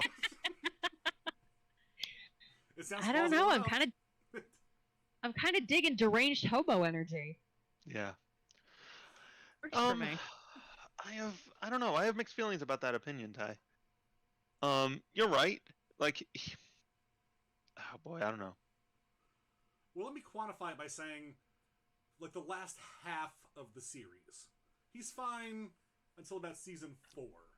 Yeah, And then you know, after I would that- definitely, I would go so far as to say that too. And that's trouble. And you'll see that when we get to my number 2, that, you know, a character can certainly change over a 10-year series. Like, as you run out of ideas, or, you know, the budget gets bigger, or the stakes get higher, or whatever, like, you know, things get more extreme. Like, Barney was always an extreme character, like in the first couple seasons, but by the time he's like, you know, season like 8 or 9 or whatever it was, he was like borderline supernatural. It's like this, you know, what I like so much about How I Met Your Mother when the show started was that it was the first time I ever felt like it was a TV series that was written by my contemporaries, and for me. Like, the place that those people were at in their life was a similar place as to where I was in my life. You know, like, Yeah. some of my friends were getting married, some of my friends were successful and single. I was still looking for, like, who I thought I was going to spend the rest of my life with, all that stuff. Like, it felt like that show was for me. And by the end of it, it was not that. It was just so weird and extreme and, like, nonsensical. And it, like, really got away from itself. So you're right. I think all those characters became, like, borderline insufferable by the end. Well, I'm gonna flip it and reverse it on you. Like, there's a lot of Flanderization that went on with Barney becoming more magical and crazy, and it's like, oh, well, guess what? I can snap my fingers and this wall turns into a giant TV that I watch porn on. But Ted never evolved, and I think that's his main problem. Ted was always just Ted. He was always just looking to find the girl that he would be with for forever, and no matter who it came along, he was always like, oh, this is the one. This is the one. And as Right. a reminder, he is telling this story to his children. Right. I think, as weird as this sounds, I think the failings of Ted Mosby as a character are indicative of the failings of the TV show as a whole. Like the premise of the show is that he meets who he's gonna marry, who the mother of his kids. So the show has to pretend like every girl he meets is the one. So if Ted doesn't fall for that girl with as much gusto as you would have to for the person who's going to be the mother of your children, then the show fails as a premise. Yeah, but That makes sense. we're episode 6 in season 4. We know this is not going to be it. Sure. Well, I disagree with you because the good ending of that show would have been one where he actually meets the mother, and then we get to see Ted be happy for like at least a season, maybe even 2. Like the show could have continued on past that. Well, I don't want to go into worst last episodes ever, because that's a whole other list I want to do. Well, that is a whole other thing. But no, I understand it, but also Ted, he never evolves like anybody else does, or devolves like anybody else does, and Sure, he just gets really insufferable towards the last half of the season. Yeah. Can't Okay. stand him. Are we back to me? Yes, back to you, number Sharon. 4. All right. Janice Soprano / Ralph Ciparelli from The Sopranos. Now, I actually think Ralph, played by Joey Pantoliano, is like Sorry, a much worse character. Right back. Okay. But again, like, his premise is to be a shitbag. Okay. Like, you really can't get mad at the character for being the character. Like, he's supposed to be the worst. He's supposed to be an antagonist to Tony. Sure. So whatever. I feel like Janice more encapsulates that worst TV character ever, because she keeps inserting herself into problems and then becoming the problem. Okay. And she's just always causing problems for Tony that just don't make any fucking sense. And like, I think the show was in the first couple of seasons, the mother was the familial antagonist to Tony. I think Okay. once the mom died, and I think that actress might have actually died. Ooh. I think Janice took that place, but like, all she does is cause problems, and like, she never grows as a character. She just is the worst. Right. And also, she has a terrible voice. It drives me nuts. Like, I can't stand it. Well, I hate that kind of one-dimensional writing when, like, a character is there just to be a source of problems. Right. Agreed. And I think that happens a lot. Right. And I think maybe this is good writing, maybe this is not, but like, you keep thinking she's sort of coming out of it, and like, characters can grow in a TV show. Like, a shitbag from season 1 can be a good character by season 6. Like, that happens all the time in good television. Take Right. Breaking Bad, for instance. Like, Jesse Pinkman at the beginning is just like a fucking shitty drug dealer, but by the time Breaking Bad comes out in the end, he's like a literal protagonist. Right. But like, every time you think she's like, okay, she settled down, then she just causes another problem because she's the worst. And it just doesn't resonate with me as like real character development. It's just like, and I mean, I guess at the same time, like, real people don't change sometimes. Like, shitty people are just shitty people. Fair. But I don't know. She's just the worst. She has this awful, and I pray this is fake. But in the show, she has like the Rolling Stones like lips and tongue tattoo like on her chest, Lord. like up here. Oh my god. I hope that's not real on that actress. I should find out, because if that's how they cast her. They were like, we need to Right. find someone who just is really fucking shitty. if Just a it's shitbag of a person that everyone can hate. Look at that tattoo. Perfect. You're in. You cast some if garbage. it is a fake tattoo, then it is the best like costume design of all time. Because if you had like an overweight, screechy, insufferable sister, of Right. course she would have that tattoo. Oh, sure.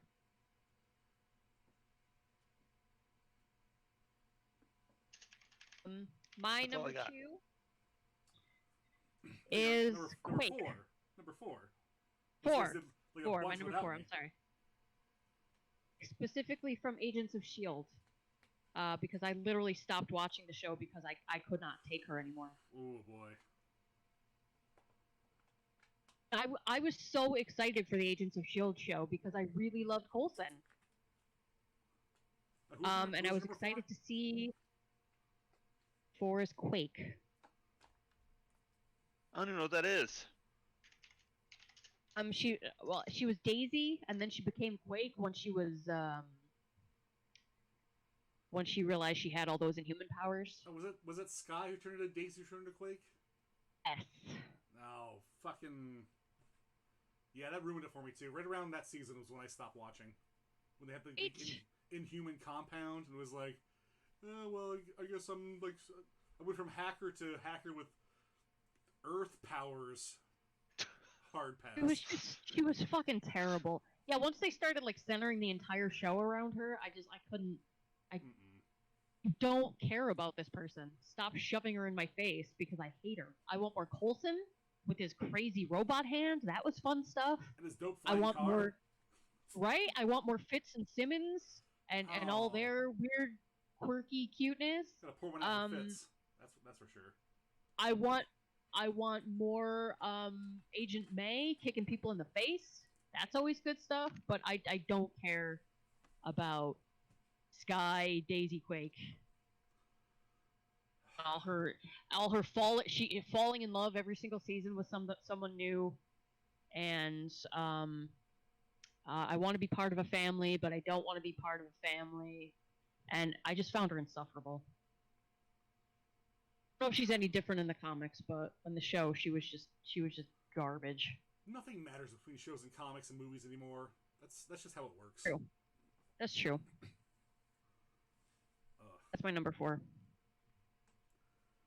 Good number 4. I've only seen one episode of that show, so You're really not missing anything. I saw the first, and I was like, "This is not cool." There's like 2 good seasons there that are worth watching, but not anymore because everything's already happened in the MCU. Yeah. So, Well, I mean, like, maybe it evolved over time, but I definitely got the vibe from that first episode that, like, there was going to be a lot of pointing off camera, be like, "Hey, look, there goes Thor."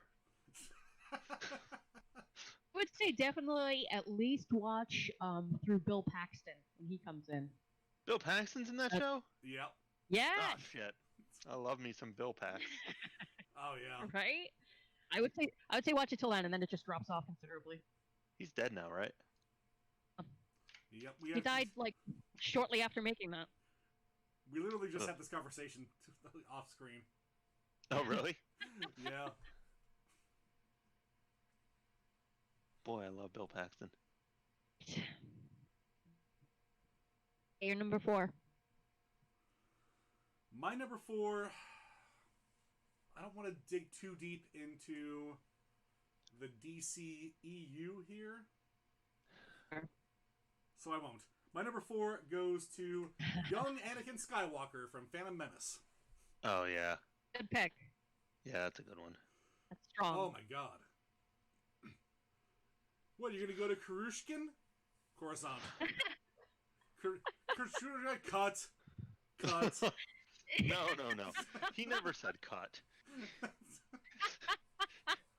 I'll try spinning. That's a good Roll trick. until he gets it right. Right? Now this is pod racing. Oh my god, just George, are you trying to make a fucking soundboard here? Is that what you're? It's like, do you even have like a soundboard that you can sell for $1 on the App Store? Anakin Skywalker bullshit, because, and you know what? As much as I hate Episode 2, and I don't super dig Episode 3, Hayden Christensen I think is a fine Anakin to Darth Vader. He's got emotions. He's got acting. He's got lines he says. Got other things. Man, everybody's like, "Oh my god, I can't believe fans drove Jake Lloyd off the internet and off of acting because he was just a little child actor." Fuck that kid. Fuck him. I mean, it was a gamble, and it did not pay off at all. No. No child I, actors. Yes. And saying that Hayden Christensen, I mean, making Hayden Christensen looks good in that role is really just, I mean, that's egregious. I don't really like child actors anyway. But No. because of the importance of that role, and what he would grow into, that was just god awful.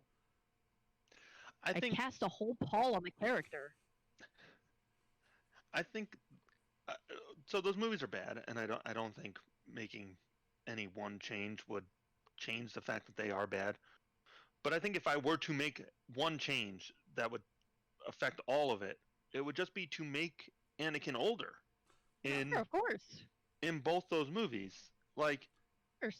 if you just shift to 10 years, then he's 17 when episode 1 takes place. So then it makes more sense for Yoda to be like, no, he's too fucking old. We don't teach old people. Exactly. It also makes sense that he is like pod racing and all that stuff. And then flash forward 10 years when episode 2 takes place or whatever. Now he's 27, and it makes sense that him and Padme are like hot in the pants for each other. Because, like, I mean, she's like lusting after him in that first movie, and he's Which like is a weird. 6-year-old. It's like It's his little bizarre. tiny wiener isn't going to work on you, Natalie. You No, gotta, it's you gross. gotta be smarter than that, Aren't you the big bad hero? right? And even I'm her, Space I'm Raiders work 11. different, right? so the concept is that they're 7 and 17 in that. It would even make more sense for her to be older in episode 1 because now it actually makes sense that she's a leader. And I understand that it's like it's a monarchy and sometimes kids are thrust into power and all that stuff. But like we don't live in the 17th century. Like modern day Americans aren't accustomed to a 17-year-old being in charge of anything. Like Yeah, no but- one in the country does that. No one in the world does that anymore. Greg, this was a long time ago in a galaxy far, far away, so this is way before our current customs. Oh So- no, I know. So a 17-year-old princess could definitely bang a 10-year-old slave. That's true. Maybe Naboo years are longer. Maybe she was 17 They in are. Naboo years. She was actually 182 in Earth years. We don't know. Oh, we're doing the anime rules. All right, I'm into it. No, So anyway, she's a 1600-year-old dragon princess. No rules apply. so yeah, if I had to make one change, I would just shift the ages. If Anakin is 17, she's 27. That would then in the next movie make him 27 and 37, and it all makes fucking sense to me. And then you could get an actual actor to play young Anakin Skywalker, and it just wouldn't be the fucking worst.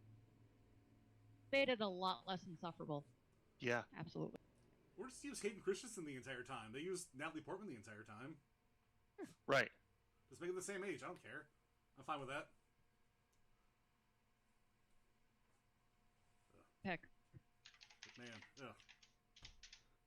Little baby. It's my turn. ass. Yes, Greg, number 3. This is another obvious one. Skylar White from Breaking Bad. Oh, Okay. Yep, That bitch is the worst. hate. Oh, I didn't realize how much anger I had for Skylar White until you said that. Yeah. She's again. Maybe it's good writing. And you know, like I watched something where they pointed out they were like, I don't quite know why everyone hates Skylar White. Everything she wants makes sense. She wants like a present husband, and she wants to spend time with her family and like all that stuff. But like, I think it's the first episode where like she gives him the hand job while she's reading a book. And like you, in a weird way, that one scene encapsulates everything about why Walter White is who he is and who he becomes. Cause like, that's no life, you know. Like Right. That's even if just- she gave him a soulful hand job, that's no life. Because hand jobs are the worst. But the fact that like you know, I think it's his birthday in that episode, and like oh, his I birthday said, hand "Aw." job is like, here you go, Sad. buddy. Like she's not even looking at him. Like that's just such a heartless thing. That's like you know, Yeah. like and Wish- of wish- course wish- Walt feels emasculated. That's why he becomes such an intolerable dickhead. Is because he gets no respect anywhere. He feels like half a man. and then he just like lashes out and gets caught up in this meth industry, and he becomes this person that like I think he always was, but who knew it could be taken to such extremes? I don't know. I think it's more of like a Batman Bruce Wayne type thing. Not even Batman, like Superman Clark Kent. Like he was always one thing, but he just becomes this stronger thing. I guess. I don't think he shows until like later seasons. He doesn't like was like I'm the one who knocks. Where he definitely tries Yeah. to keep things separate, but then that's when he transfers from like Clark to Superman to Batman Bruce Wayne, where he was always Heisenberg. If that makes Right. sense. Yeah, I think you're right. And you know, like even once she gets clued in, and she sort of becomes part of his like little criminal enterprise or whatever, she's still awful. Like she has that. I don't know if she has an actual affair, but she has like a pseudo affair with her boss, and then her boss needs money, and she gives him the money, and it's just like Just the there's worst. there's that show already has antagonists with like Gus Fring and Tuco and the Nazis. We don't need like a pseudo antagonist for his home life. Also, like, I think that character would have been better if she was either oblivious or 100% on board with him. I don't know. I don't want to rewrite the show. I just know that what the show that came out, her character didn't work for me. And that hand job, man, I can't get over it. You know, that will set a man off on a lot of different paths. Right? Oh, that's a good one.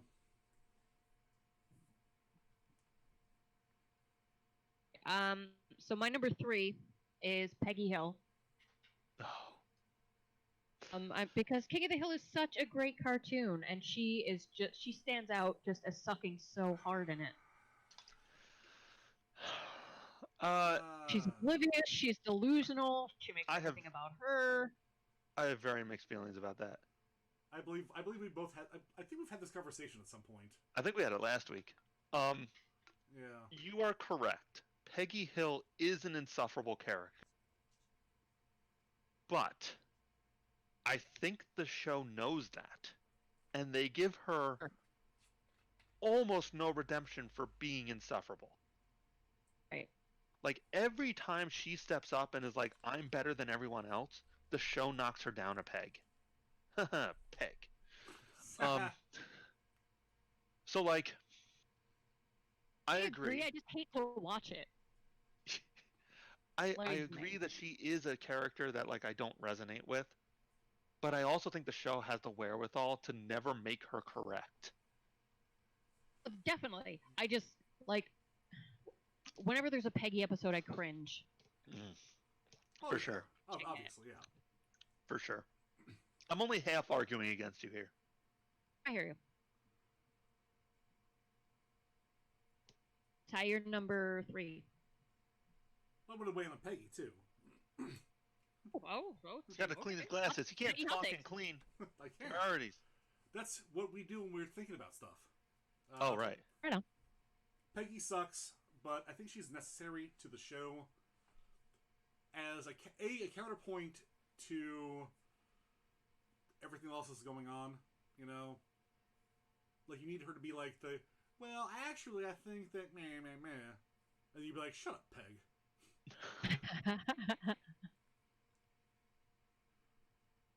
But no, she's awful.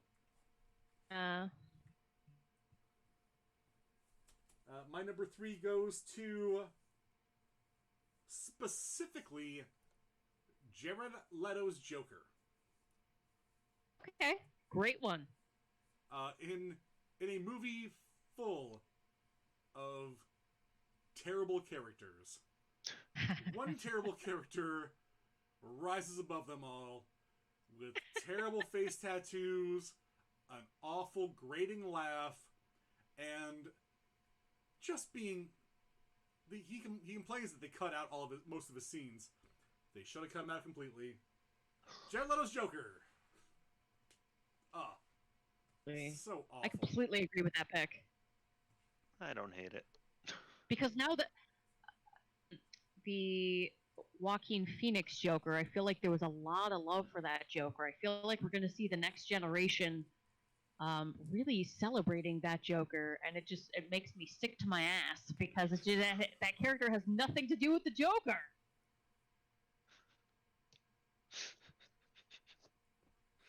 I think we just have different opinions on these things. I like different interpretations of characters. I mean, we talk about that in our Birds of Prey episode of Bad Movie Friday. We I talked thought, about it 2 weeks ago when we talked about the death of DC Cinema too. oh yeah, was I on that? I wasn't on that. No, 3 weeks ago. You were there. Yeah, I'm not good at remembering stuff. The I like Joaquin Phoenix's Joker. I think it's interesting to see where that character goes, and I could understand a more literal Joker. Like I like the idea of him, like the joke being that everything sucks. Whatever, I get it. Like we don't need to argue. I just enjoy that. Um, I also kind of like that not Jason Todd Joker from Suicide Squad. Like, sure, I get it. It's different. It's not any Joker we've seen before.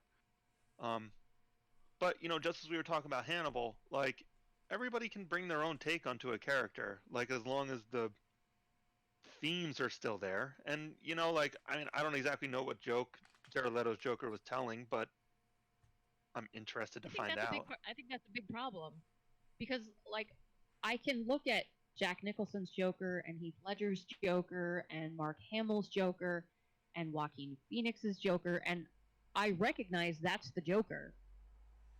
But I don't see that when I watch Jared Leto's Joker. That doesn't resonate with me as the Joker. Yeah. All right. I Yeah, think, you might be turning me on this. I think what you said, Greg, made a really good point. A, about interpretations, and B, about what joke they're telling. If we hired Mark Wahlberg to be the Joker and he just put on blackface and then rubbed his ass against the carpet, and he was like, "I'm the Joker! I'm the Joker! Joker!" I mean, yeah, that's an interpretation. He's telling a joke. Is it good? Probably not. Probably gonna go ahead and say, yeah, I'm gonna take a pass on that Joker. Right. And honestly, I mean, maybe Jared Leto got the short of the stick with his Joker just being essentially like a throughway to Harley Quinn. Maybe that's on DC, but I don't think he did himself any favors with the weird face tattoos and rubbing his butt on the carpet. Absolutely agree. All right, I'm on board.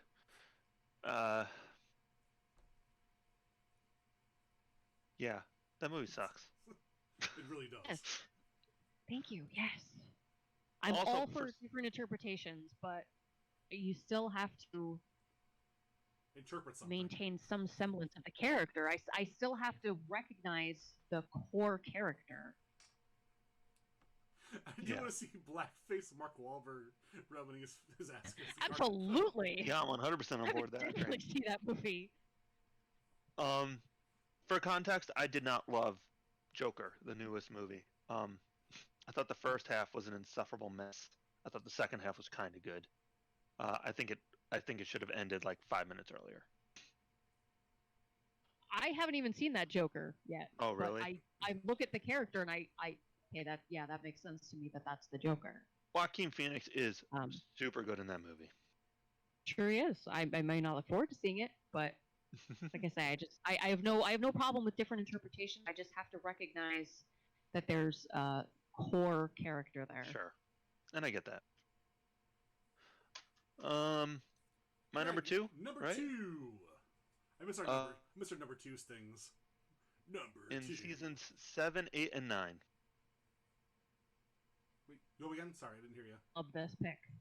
Yeah. Like as we were talking, when a show goes long enough, characters can change or whatever. Andy was kind of annoying, which was season 3. But he was serving a role because everybody knows that employee, everybody knows that coworker.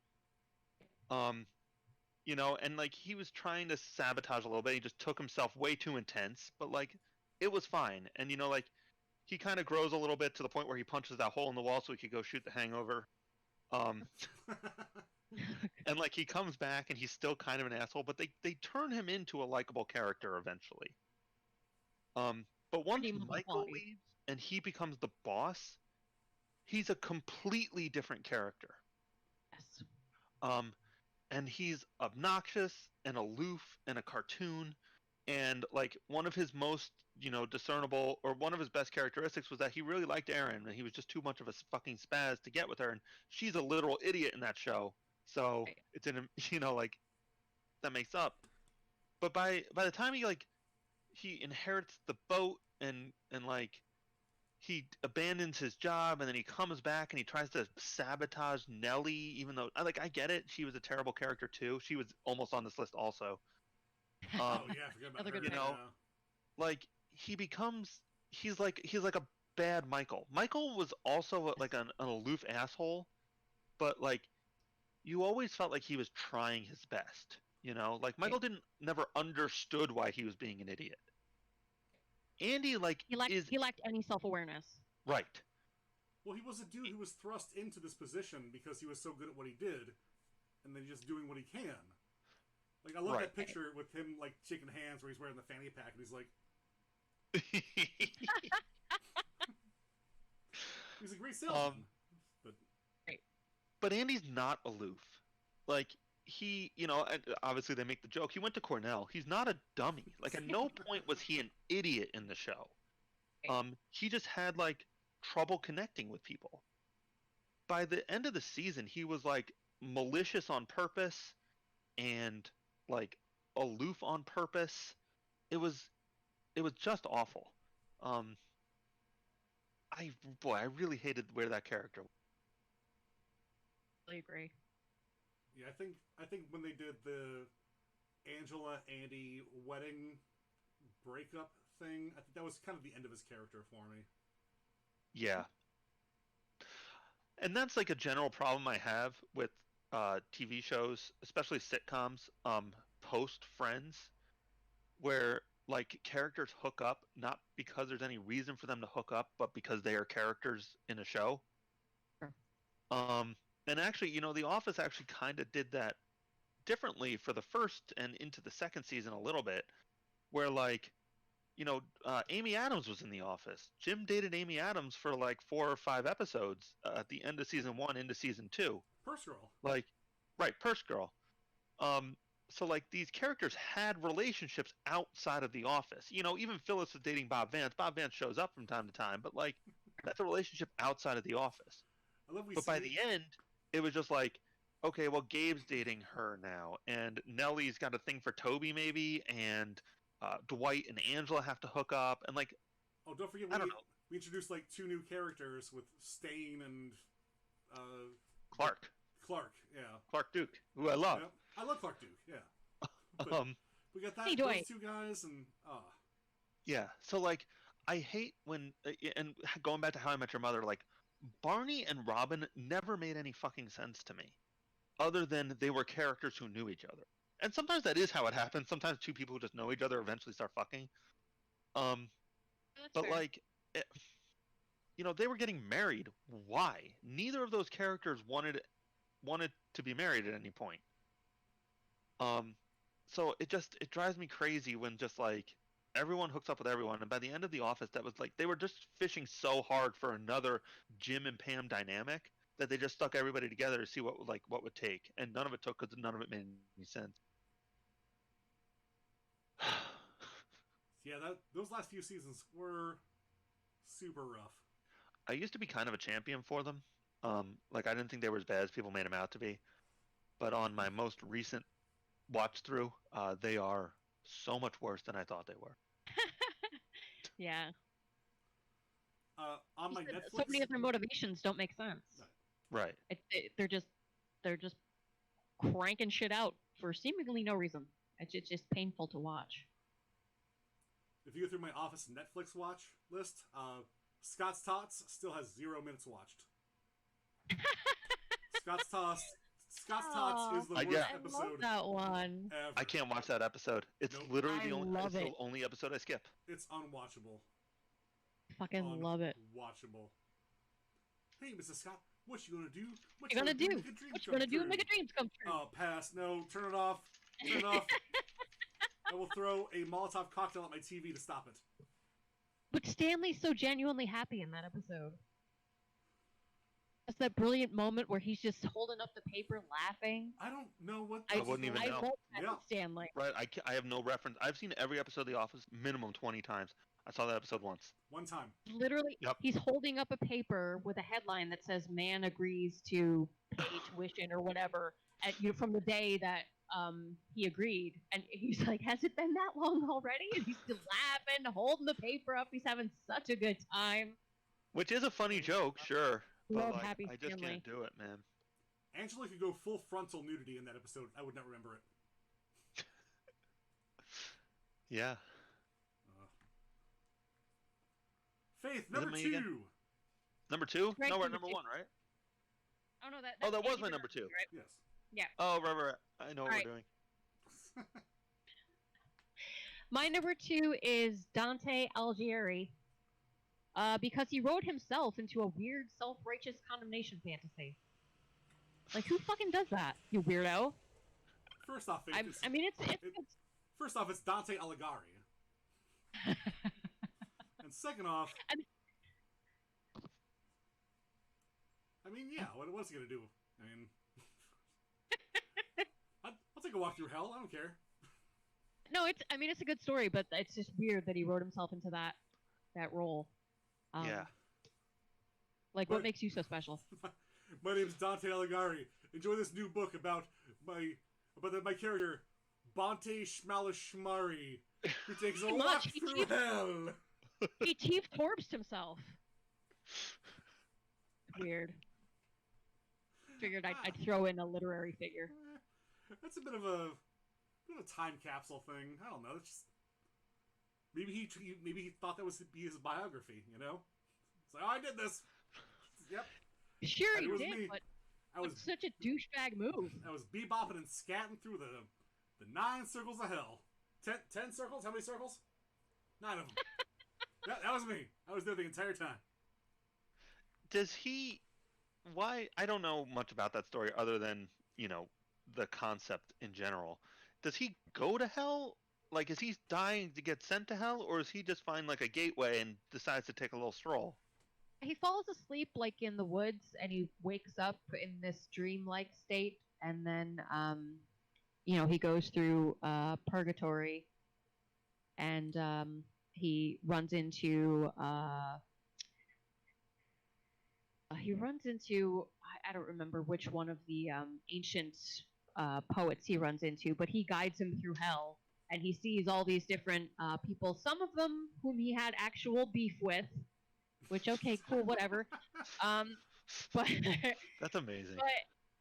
but right. So, and then other people who he just was kind of just throwing shade at for whatever. And now you're in hell forever doing because whatever. So I find it weird that he put himself in that role. I mean, I guess it's. I don't. I think it's great. I think it's essentially the precursor to 50 Shades of Grey, where it's just someone just published fan fiction and just changed some names around. Yeah, Yeah, that's which fair. is amazing. So, oh I man, love that was started out as Twilight fan fiction. I went for a nap and then I went to hell and I was like, what's up, Dave? Oh, I guess you're a real piece of shit, huh? All right, later. Enjoy. I always knew burning." you were a pedophile. Virgil's who guides him through hell. No, That's true. I love the story. I just I find it real bizarre that he put himself in that role. Oh, that's such a weird one. I think it's pretty funny. Oh fuck! Oops. Oh, it's a good choice. I like it. My number two. My number 2 goes to Penny. Bazinga, Sheldon boy. Cooper. Okay, yeah, good one. One of the downtown worst characters to ever be on television. Never As been able to sit through an episode of that show. It's the worst. I Like the worst. I enjoyed that show for a minute.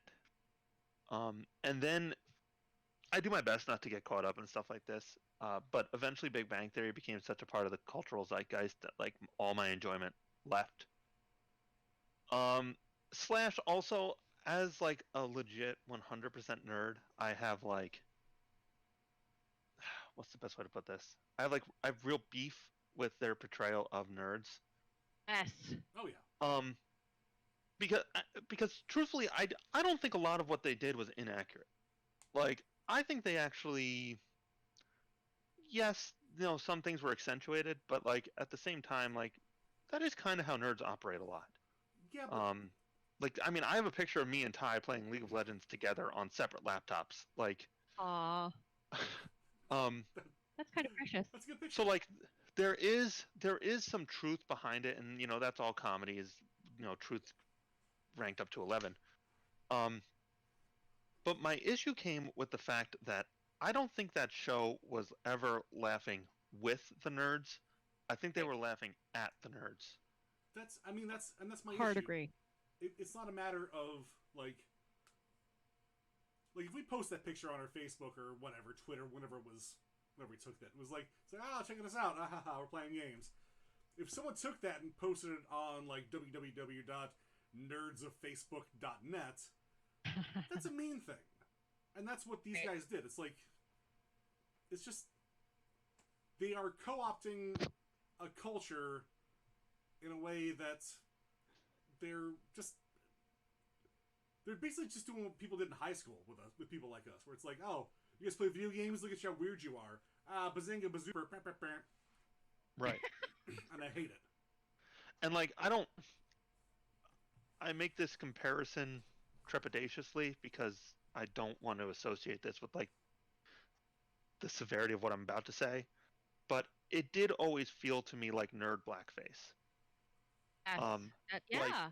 Like again, blackface is a much more important cultural thing that we need to talk about.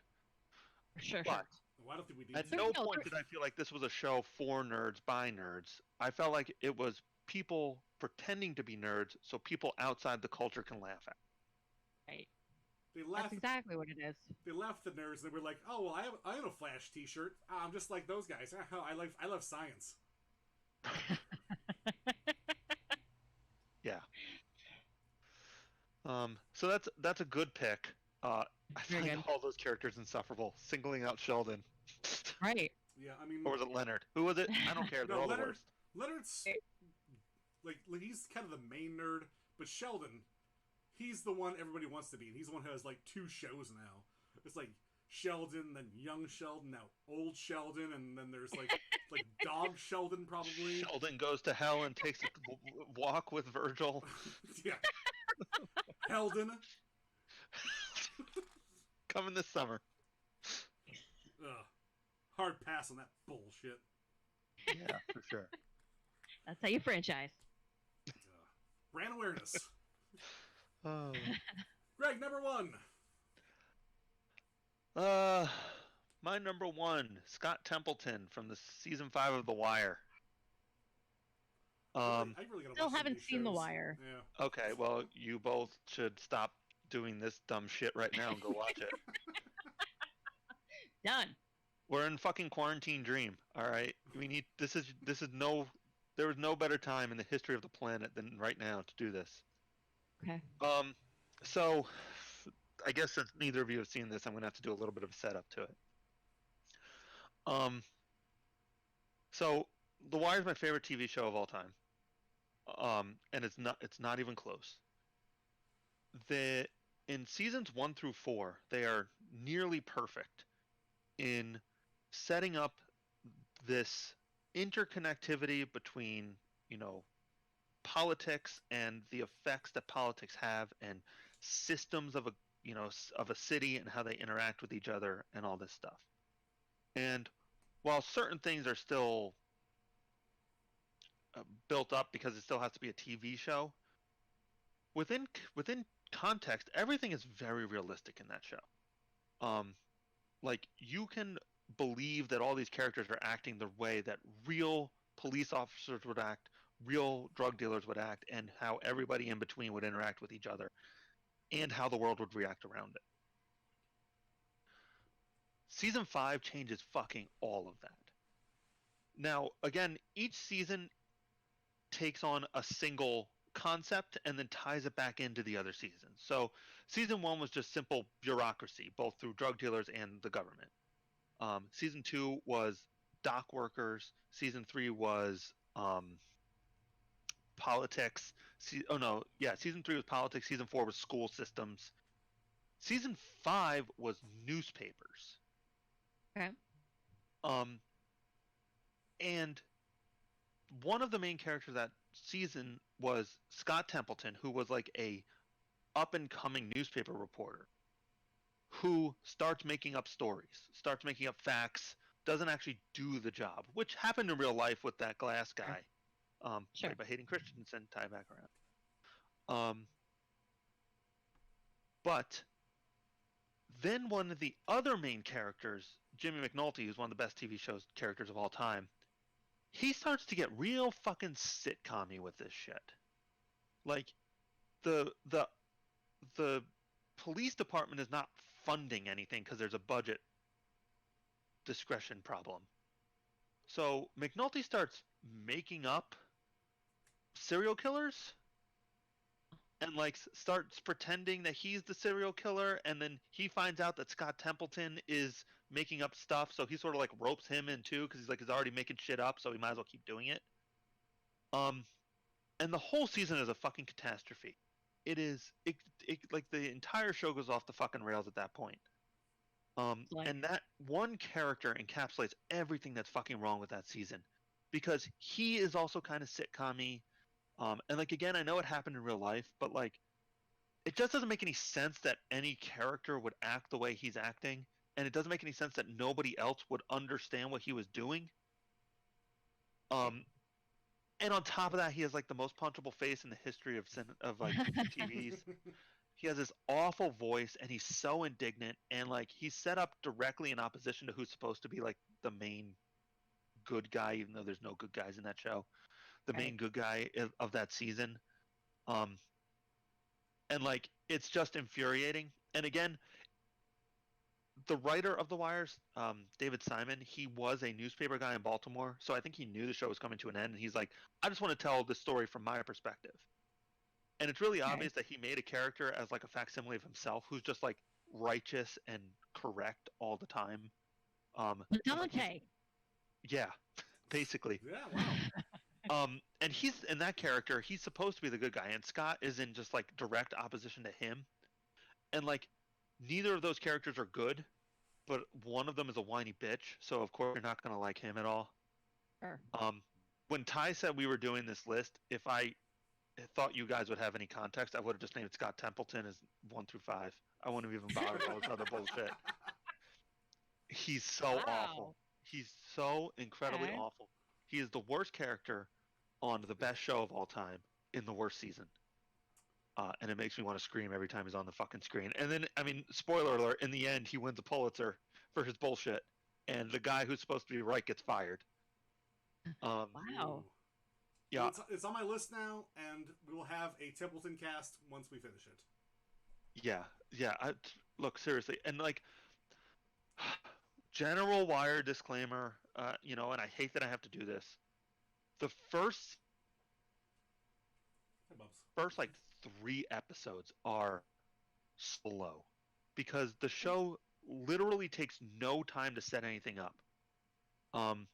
It just drops you in and expects you to pay attention. Like, no one's ever like, hey, who's that? That's Lieutenant Greggs. I hear she's a real hard ass. No one does that. It's just like, she shows up and is a hard ass, and you have to infer what people might think about her. That's not terrible. That's kind of Game of Thrones-y. Yeah. Sure. Or they just throw a bunch of characters at you and you have to figure it out. And that's exactly what it is. They make no excuses, and like, most people don't survive past like the 4th episode because they're like, this show is slow. I don't know who any of these characters are. I don't know what's going on. But like, it's the stuff they set up in the first 4 episodes that pay off at the end of season 4, and you're like, oh my god, now I understand why they showed me that 4 years ago. So like, just bang your head against it until you get to like episode 5 and 6, and then the show really starts clicking, and it's perfect from there on out. And once you know what's going on, those first 4 episodes are a lot better too. But for a first-time watcher, they're dense. Scott Templeton, fuck that guy, man. Ugh, I'm mad just thinking about it. Yeah. Ruined my favorite show. Yeah, I'm All putting right, that my on the list number right now. one. This was difficult for me because I wanted to include a comic book character. And I thought about all the useless X-Men there are immediately, and I came to Dazzler. Dazzler